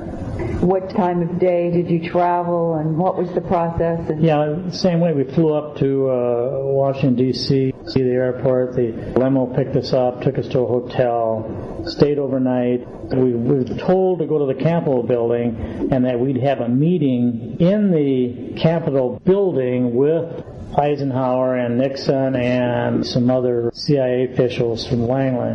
So we waited in this rotunda, and pretty soon a guard came up to us and he says, "I've gotten a call that they had called and changed the location." And we had the meeting with Nixon and Eisenhower at a meeting room in the FBI building. In that last meeting, we had a few FBI officials that came to the meeting that were involved with the project. No Air Force. They'd already talked to the Air Force and all the other Air Force the week before. So we had to get back in the limo and go over there. Near the White House? I'm not too far away, no. And so you drove from the Capitol to the FBI headquarters and they ushered us into the meeting room. It was about the third or fourth floor. We went in, and Eisenhower and Nixon were already there, so he got our information. How many people, and where is Nixon, and where is Eisenhower? When we came in, the room was well lit. It was like a conference room in the FBI headquarters building, and Eisenhower was there and Nixon was there, both sitting down already at the table. They were discussing some type of paperwork, and the FBI people came in right behind us, three of them. Was J. Edgar Hoover with it?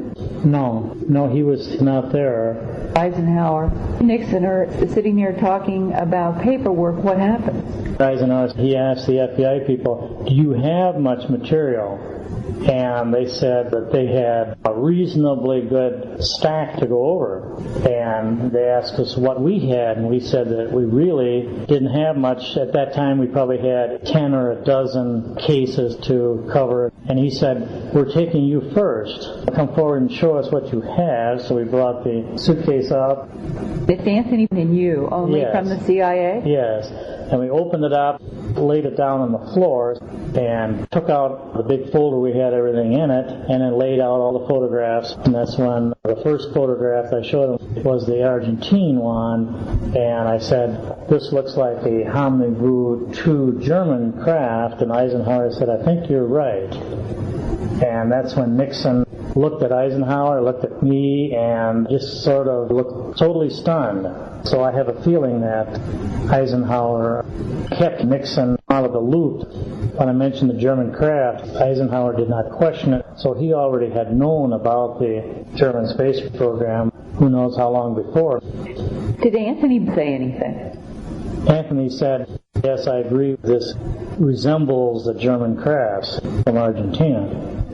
And Eisenhower doesn't pick up on this and talk about, do we know anything more? The only thing he said was, we had ships down in the area. The CIA had any knowledge about how many of these crafts are being reported coming out of Argentina, and then we gave them that report that we had gotten, that our naval vessels had radar screen contacts of saucers coming in from outer space and going into around the crest to the South Polar regions, and also coming in and down into the Argentine area. This is Eisenhower saying this. That was part of a report that we had radar contacts. When you said that, Eisenhower says, that is to be expected. We expected this. It's something he was already familiar with. He may have gotten a report from CIA headquarters on something like that when it first came out. or from the National Security Council, Yeah. from the Majestic 12 people. Yeah, everything that was reported always mentioned Majestic 12. Did Eisenhower ever reference Majestic 12? Yes. At one time, we were looking at the different photographs, and he mentioned he had told Nixon, he said, this looks familiar. It was an aerial shot over the Netherlands. He said, contact Majestic on this. He said, verify if this is the very same thing that they had sent 3 months ago. And did Nixon respond? Yeah, he said, okay, I'll do this. Did anybody ever explain why Majestic, why the term Majestic? We knew it was a term for the original people that were digging into the flying saucer episodes. It sounds like there were parallel tracks of intelligence, and that Majestic would have been working through the NSC. CIA would have been doing its intelligence, the FBI doing its intelligence, the Army, the Air Force, the Navy, and that all these parallel tracks, and sometimes investigating each other. And I know that Navy has tried to get into CIA files. I've talked with a man who said how hard they tried and how they were blocked. Did Eisenhower in that meeting say anything about an understanding about whether or not he was perceiving that there was ally or threat or any interpretation? No. In fact, Nixon said that Eisenhower had just told him that we're not gaining enough ground on this thing, that we need new blood, especially the Air Force. Did Eisenhower, in this meeting in the spring of 1959, is that when he said that he didn't understand why no one was getting to the bottom? That was a quote. I had mentioned earlier that it was Nixon that said Ike is really disappointed in this thing, and that he said that we need new blood involved in this thing to try to move it along because we're not really accomplishing that much. And he said that was Ike's word, and then when he walked out, the Air Force colonel had said to us, "Boy, it looks like I'm out of a job."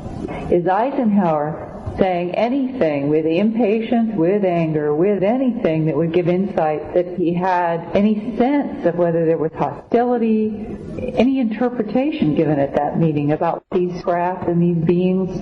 The only thing he asked us is, do you have any pictures with aliens similar to what you had before and everything? And we told him no, that we did not have anything with aliens. I think we sat there about 15 minutes with him. He looked at all of them, and we told him that all the interviews that we had overseas with people that had taken the pictures, we had this one picture we showed him that was from Holland where this thing hovered over this little town area. Triangle? No, that was a round one. And that it eventually started going up and then just darted and shot away at high speed. But he mentioned alien saucer.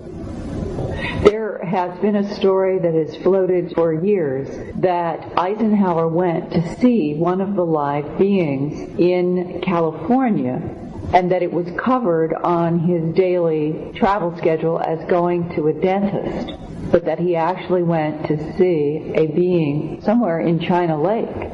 I never saw anything like that, any material like that, or any word during the meeting we had. Nothing like that was ever brought up, that he had seen an alien or spoke with an alien, whatever he might have done. Did Nixon say anything specifically at that meeting in April? No, very, very little. He said, in your FBI report, is there anything unusual in that would be interesting to CIA as far as looking for unusual type of crafts overseas? And then they told us that they had a lot of sightings. They said we have some abductions. We have. They said that? The yes. FBI? Yes. They said they were investigating 2 abductions that people claim that they were up in the saucer and came back. They had a neighbor that had taken a picture of the craft, and this one woman was abducted. So it tied together with 2 people. They said it's probably accurate. Then they said, but outside of that, we had some more cattle mutilations. Did Eisenhower ask any questions about mutilations and abductions? No. So he's very familiar with that, apparently. Nixon or the president didn't seem like surprised. And the question is, what did they know about who, what, and why? I had a feeling that Eisenhower knew a lot more, and that Nixon kind of knew the basics, but not in detail. And you guys were treated only as a need to know. Yes. And the president said, if it's foreign, he said, and something is hot, he says, call Richard, because he's handling anything on the foreign affairs bit. He said, he's my right-hand man on foreign affairs. Did you, or Auntie, when you got back to Fort, were you able to find out information about what the FBI's abduction cases were about? We had a few, and we asked the CIA headquarters to give us a rundown on that particular case that was brought out in this meeting, but we never got it back. In terms of any of the discussion with Nixon or anybody else in Washington about abductions, do you remember anybody making a comment of any interpretation or anything about what the abductions could mean? Well, we had gotten paperwork earlier about an abduction, and the people, the ones that were abducted, were a bright light came in their bedroom and they floated out the windows and up into this craft, and then they were operated on or had like a physical, and they woke up in the morning and they were back in their beds. And that was a discussion with President Eisenhower, Vice President Nixon, Cooper, his CIA boss, in the FBI wing of the Department of Justice in the spring of 1959, George. Sounds convincing to me, doesn't he? Well, I'm sure without any question it all happened. And the revelation is that President Eisenhower was talking about human abductions, animal mutilations, UFOs, German discs, and all of that when he was president, because he had the baton passed to him from Truman in World War II, and that Prime Minister Churchill and Eisenhower had talked about the whole issue of non-humans when they were together, according to some sources, in World War II. And these policies of denial were set in motion about something that I think the whole planet deserved to know the truth about. But, it's fascinating to hear Cooper describe President Eisenhower in this meeting saying that he was aware that radar was tracking discs coming from outer space into Argentina and Antarctica. And that probably means that President Eisenhower's context was the famous Operation High Jump. That's when Admiral Byrd went with, I think it was 4,000 people. It was on an expedition that left in August of 46, and it was supposed to set up a station, a science station in the Antarctica. And all kinds of weird things apparently happened. The expedition ended early in February of 1947. And one of the most interesting, this is hard credible, doesn't matter what anybody has heard about whether or not there were UFOs in Antarctica or Argentina or any of this. Was an interview that Admiral Byrd did with an international news service on Wednesday, March 5th of 1947, soon after they left Operation High Jump in the Antarctic. And this was published in the Chilean newspaper El Mercurio. And this is Admiral Richard E. Byrd, quote, warned today that the United States should adopt measures of protection against the possibility of an invasion of the country by hostile planes coming from the polar regions. The Admiral explained that he was not trying to scare anyone, but the cruel reality is that in case of a new war, the United States could be attacked by planes flying over one or both poles. The statement was made as part of a recapitulation of his own polar experience in an exclusive interview with International News Service. Talking about this recently completed expedition High Jump, Byrd said that the most important result of his observations and discoveries is the potential effect that they have in relation to the security of the United States. That's an amazing story. Linda, before we go to calls, lots of emails about the Baltic Sea story of that underwater craft. Any updates on that? I sure wish there were. I have kept in touch with Lundberg and those guys, and I think that the last communication was they were very much needing more money to do the kind of diving that they wanted to do with the scientific equipment they needed, and I don't know if they have accomplished that yet. No, I haven't heard that yet either. So what have you been working on lately? What's going on with you? Gosh. I've just done 4 half hours tonight that are 4 of about 20 subjects that I'm working on, and I guess for me personally, it's been very meaningful. I have been working very hard on getting out my second edition, first printing on my first book, An Alien Harvest, that I put together literally on a floor from a typewriter with scissors and Scotch tape back in 1988 to 89, and would drive to Boulder, Colorado, where they had those little tiny floppy disks, and then I would have to drive boxes of those up to Pioneer Printing in Wyoming, and the book sort of came together like it was carved out of stone back then. And today, it has been an experience to go back, feeling, I think, part of what has been amazing to me is that a book that I wrote 35 years ago with 460 pages and hundreds of documents and photographs and illustrations is as modern and current and up-to-date and relevant in 2014 as it was then, because the animal mutilations, extraterrestrials, law enforcement knowing that they're dealing with something that is highly strange and advanced technology, all of the pieces that were in that first book are still today absolutely as current as possible, and I've been able to update it. So in all of that, my focus has been sort of going back to an alien harvest and bringing it back up to 2014 and going beyond. And that book is going to be out by August, and it's like one of those things that you work so hard that it was like sculpting it literally out of flesh and stone. And today, that book is perhaps one of the more meaningful to me because it was where all of this started. My interest in other intelligences was because I started out in pure innocence trying to understand what was happening to all these animals, bloodless and trackless, and ending up with law enforcement telling me the perpetrators were creatures from outer space.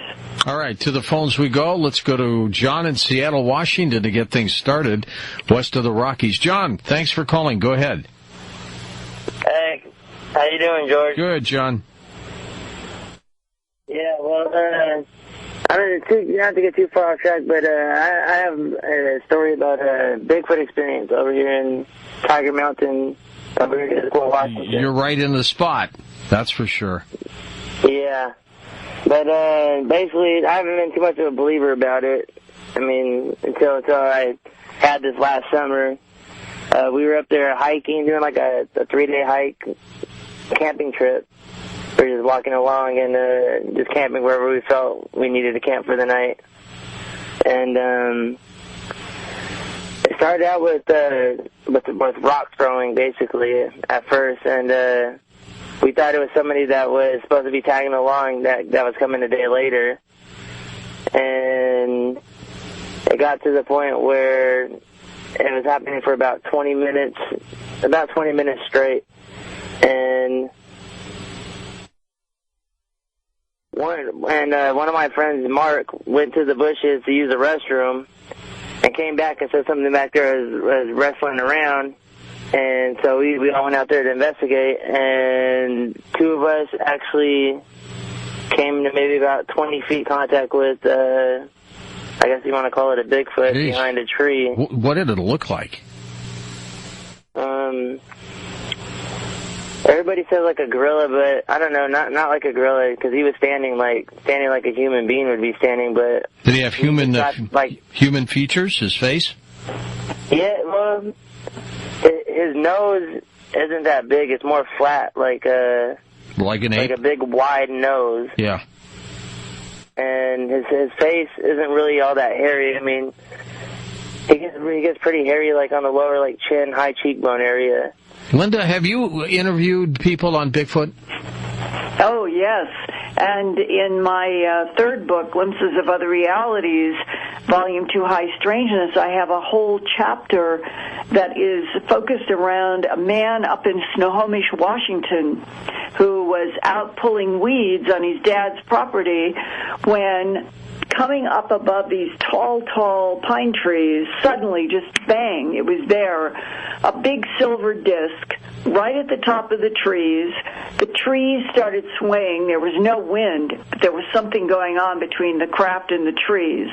The next thing, he's standing there in complete stunned awe, and what looked like 2 columns of transparent air came down from the craft craft down to the ground. And when I say transparent air, he had a hard time trying to sketch and describe. He said it was like you're looking at the air, but it had spherical, some kind of a shape to it, and you could see right through these columns that came out of the disc. Two different beings that he said reminded him of Filipinos, but their faces were not human, and they were wearing sparkly blue leotards. And they came down on the ground and started walking off, and the next thing, right out of the same craft, comes a huge Sasquatch, Bigfoot, comes down also in one of these translucent columns, gets to the ground. He is scared to death, and the Sasquatch took off after the blue, sparkly, leotarded extraterrestrials. And over again in the human abduction syndrome, there will be cases where people say they're on a craft, they're in a room, and that a Sasquatch is sitting there. And it reminds me of Chewbacca in Star Wars, but it may very well be that if there has been genetic manipulation all over this planet for a long time by different extraterrestrials, that they make various kinds of things that they need to do work for them on planets, and that the Sasquatch might be a genetically manipulated being that does work with extraterrestrials in some way and stays based on this planet. We have Joe now, truck driving in Wisconsin. Hey, Joe, thanks for calling. Go ahead. Thank you, George. Long-time listener here. Love your show. Thank you. Linda, past Coast to Coast shows, I've heard about some tunnels that people have found pretty much man-made. I wonder if some of the noises that people are hearing could be related to that. I don't know. I get a lot of emails asking me about tunnel boring machines and what the U.S. government might be doing underground. And the problem, I think, is this isn't confined to the territories of the United States. These strange sounds since the beginning of 2011 have been both heard, reported, and recorded all around the world. Probably the most outstanding of all time is Kiev, Ukraine, that has been self-destructive in the last 3 or 4 months, but back in August of 2011, that is when the woman made the recording on her balcony. It lasts about 12 minutes and is the trumpet sound in Kiev. And there are hundreds and hundreds of recordings all over the planet. And so that, to me, right there, you have to accommodate all of the facts. And the facts are that all of these strange sounds, whether it's been booms, which have been reported all over Europe, too, that we have a whole planet, and the whole planet is reporting these strange sounds. Linda, it is remarkable what may be going on this planet. When I heard those sounds, to me it sounded like either some ET group carving away at the planet for some reason, or us. And the fact that it's happening worldwide tells me that it might be something much bigger than that. Well, remember 3 years ago, I think it was, that there was this distribution. It started down in Nexus Magazine in Australia, and they had a reprinting, allegedly excerpts from 20,000 pages, is the way it was described, of transcription that came into a computer in South Africa, in Johannesburg, operated by the Central Intelligence Agency in one of our many international offices. And that it was a shock. The year that this was allegedly occurring began in, I believe, 1998. And nobody knew anything about this until Duncan Rhodes had a contact, supposedly from one of the CIA people involved, who gave him excerpts because the CIA operative had been working on the translation, and the short form is they came to become convinced that what was downloading all of this information into the CIA computer in Johannesburg, South Africa, was an intelligence in another dimension. And it is the intelligence that says that it is not in our dimension.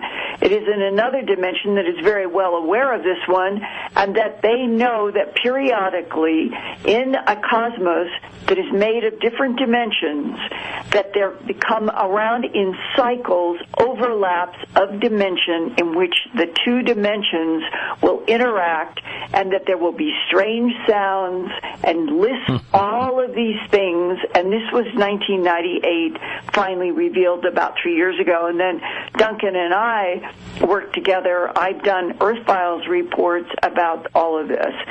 So the strange sounds was mentioned as a byproduct of dimensions interacting, and that this intelligence was communicating to the CIA, the computer in Johannesburg, that it knew that we humans had no knowledge of this, and that they were interested in what was going to happen, and that this dimensional intelligence had been given some permission to go ahead and try to communicate.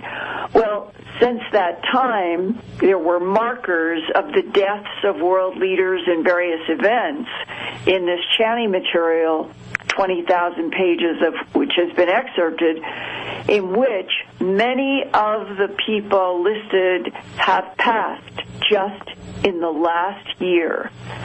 And those were supposed... That's strange all by itself. It is. And so the passing of those particular leaders and names were supposed to be the signal that the dimensional overlap would become more intense.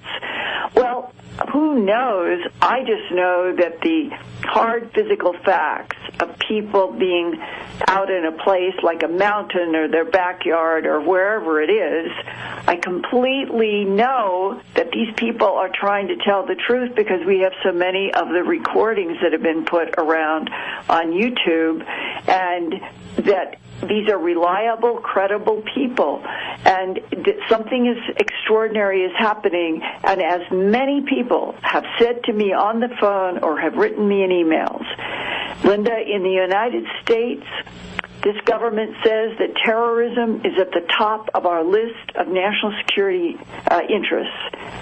And if people are, in some cases, 5 counties in Georgia, all at the same time calling 911 and police and fire, and no one from the feds, no one from Homeland Security is making a single comment when they've got sidewalks cracking and garage doors going off because of percussion of something.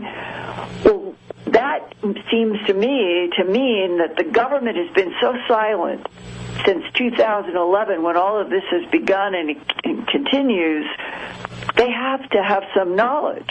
And that whistleblower last year who came to me saying that there was that Hill Air Force Base geophysicist who was trying to study what was happening on the internal core of the Earth in relationship to the ionosphere, and the possibility that infrasound was being translated into loud sounds. All of this says that in that case, the Hill Air Force Base guy couldn't talk to me on the record because he was afraid of losing his job, as so many people in the government are now, whether you're talking about honeybees, nicotine poisons.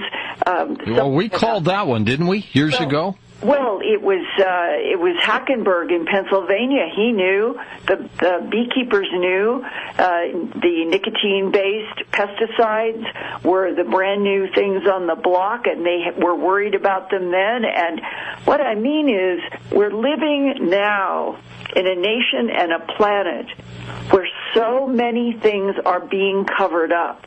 Whether it is what is killing honeybees, extraterrestrials from someplace else interacting with this planet, that we are at a point where sounds like loud metallic sounds shattering the silence on the top of a mountain on this island on the west coast of Alaska is something that is being heard by other people, and media aren't covering it much because it's not supposed to be, and the government is stone silent.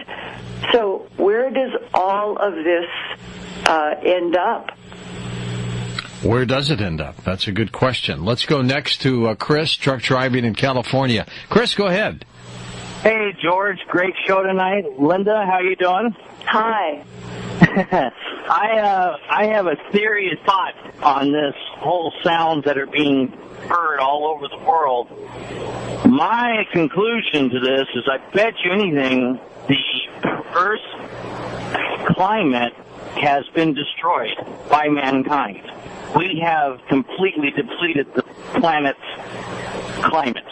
So therefore, they came up with satellite ways of beaming rays into the planet to try to jumpstart the weather system, going, hey, it's been a little too hot over here, it's starting to nuke stuff, we better cool it down.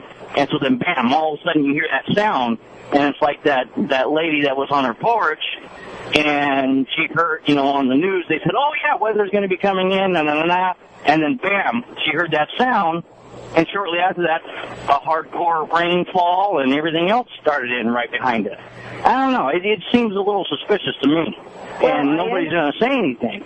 I understand that you're saying that if there are so many secrets the government is keeping, they might be trying to affect the weather with frequencies or infrasound or some sort of sound, and none of us know, and I certainly can't prove one way or the other. But let me just leave you with one thought. About 30 seconds, Linda. The dinosaurs were at a time when the entire planet, Arctic and Antarctic, was warm and hot. The difference is we humans, through CO2 and methane, we have been heating this planet up more rapidly than any time known in the scientific record. That's the problem. Speaking of traveling, are you going to be at the Contact in the Desert in Joshua Tree in August? Yes. Yeah, I'll be out there too. That's a great event, by the way. Well, I'm really looking forward to that, and the MUFON International Conference is July 18th to the 20th. That's in Cherry Hills, New Jersey, and then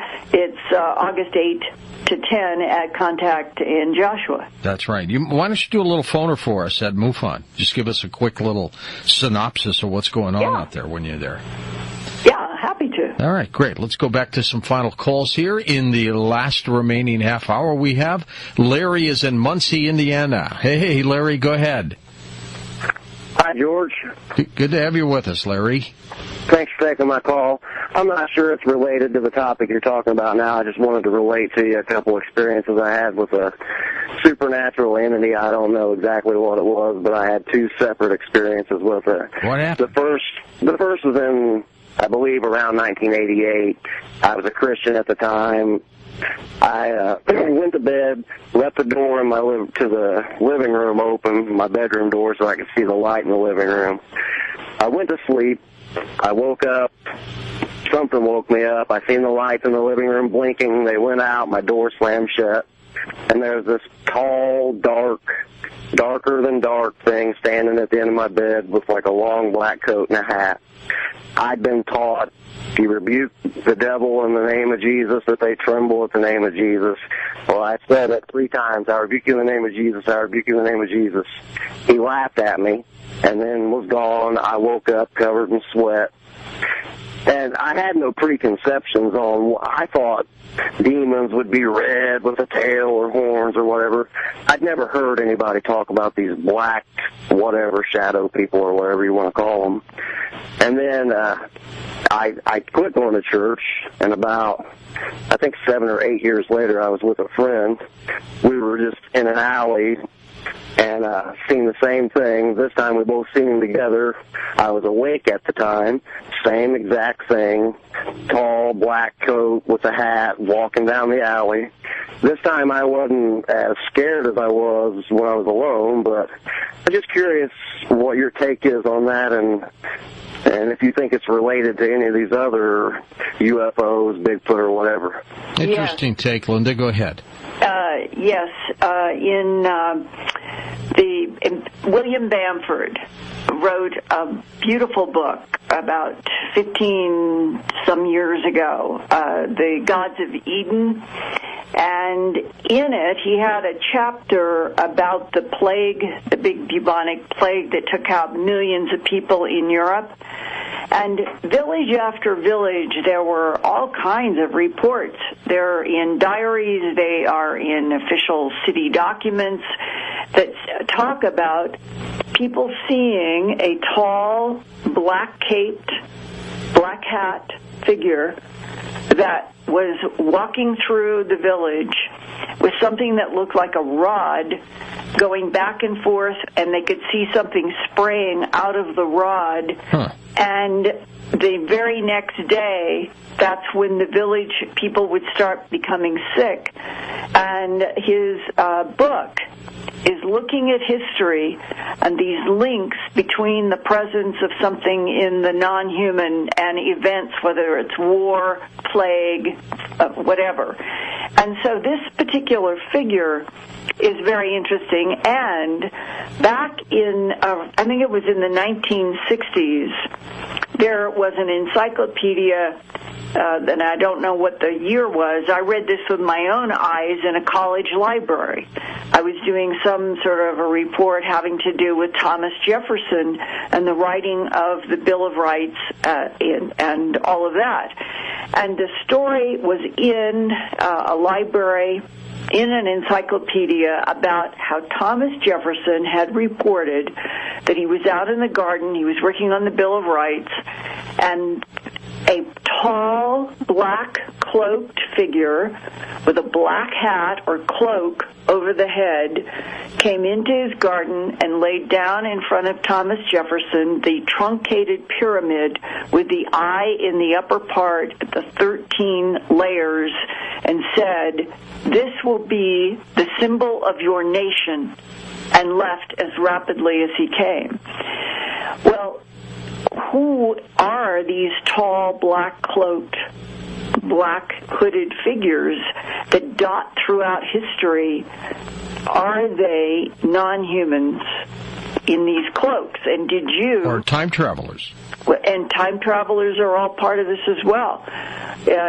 Are you, the gentleman talking, do you think you were actually dealing with something in an evil, quote-unquote, category, or were you dealing with a straightforward extraterrestrial, one of those that wears the cloaks and the hat, and they're tall, but you don't really know what their agenda is?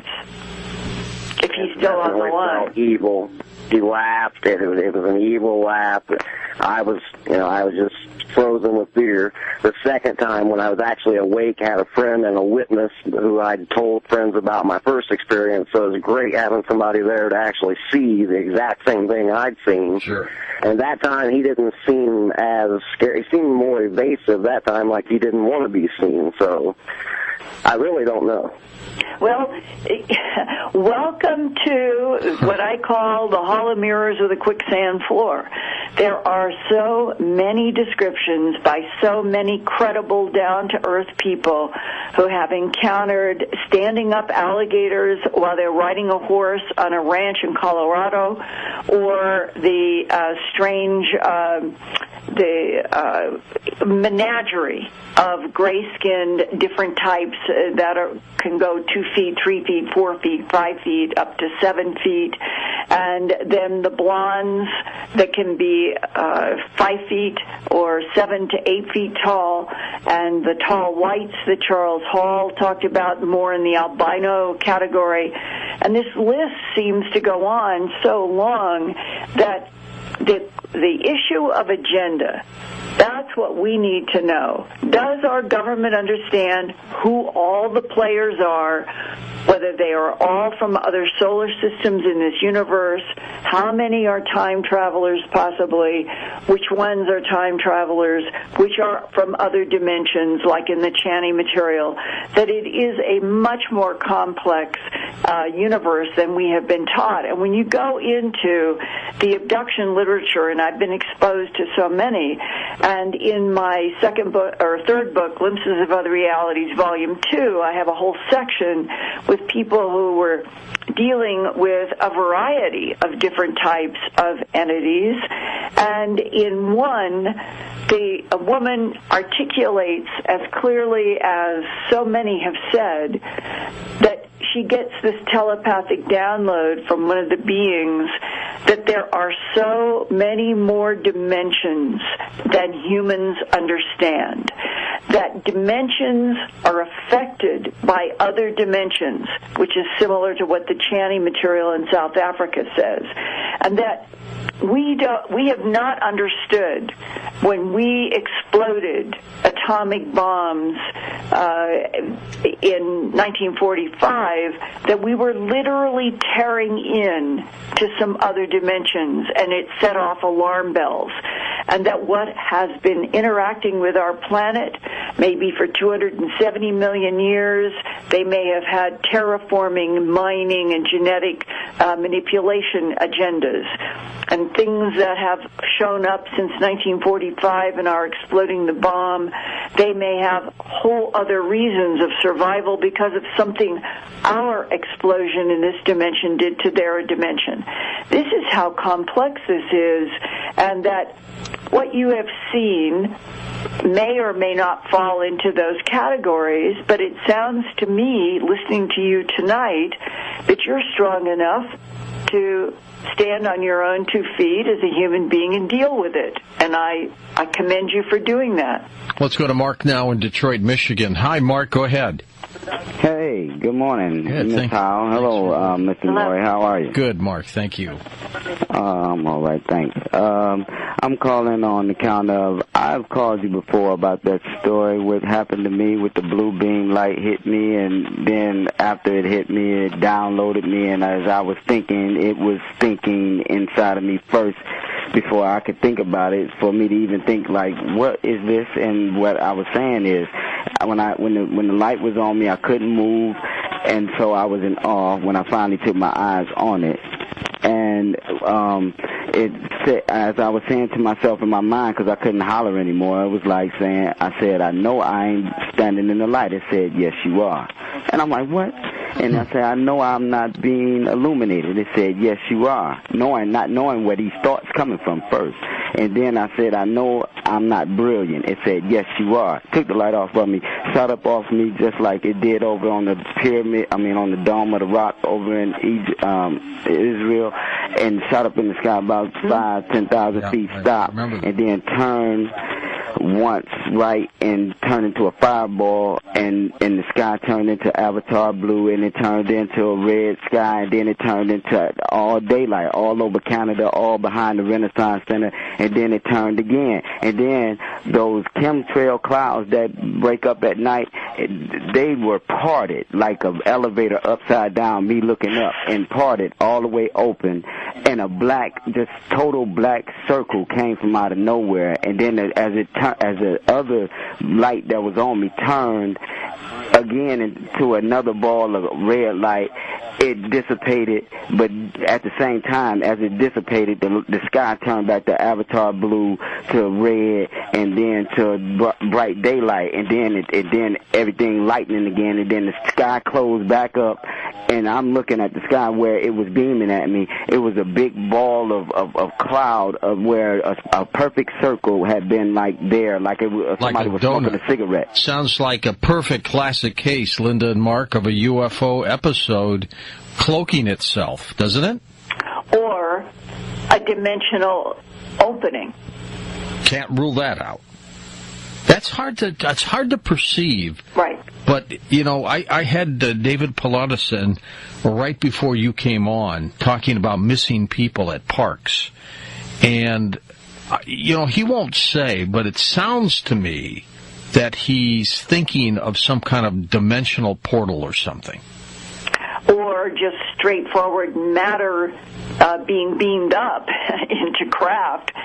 We just don't know. But I will tell you, one of the most dramatic descriptions that seems to me to fit into this idea that our dimension can interact with another dimension or vice versa. I was in Puerto Rico. I was visiting, doing research having to do with the chupacabra and animal mutilations and a whole lot of things that were happening, and this was 1996. And one afternoon, I was on a kind of like a terrace where you could have some food, but it was right on the water, looking right out into the big water. And one of the people that I was with had lived there most of their life and said, you know, I was sitting here, and it was like 30 years before, and I saw this with my own eyes. There was, I looked like a gray sky, a little foggy, but suddenly a black rectangle, this is the way they described it, a solid black rectangle, as geometric as any rectangle, just suddenly appeared in this sort of gray, foggy sky that was close to the horizon.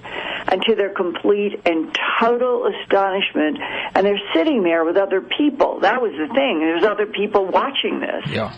A huge, he said maybe a half a mile long craft, round or disc-like, but had layers to it. This was not like the simple lens shape. This was a layered craft of some sort, comes right out of this solid black rectangle there in the water near Puerto Rico, and came right toward them, and then just blinked out.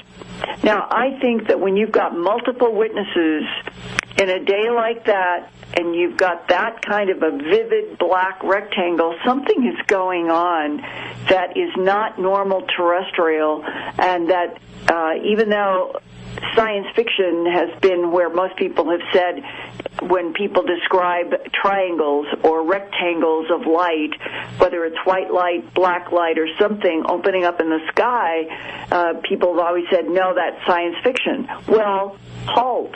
I think that there are too many very just down-to-earth people who have seen these things, whether it's Peru, Puerto Rico, Egypt, and I think they're trying to describe what they have seen, and that it means our definition of reality on this planet is not accommodating everything that can happen, which goes to the Channy material.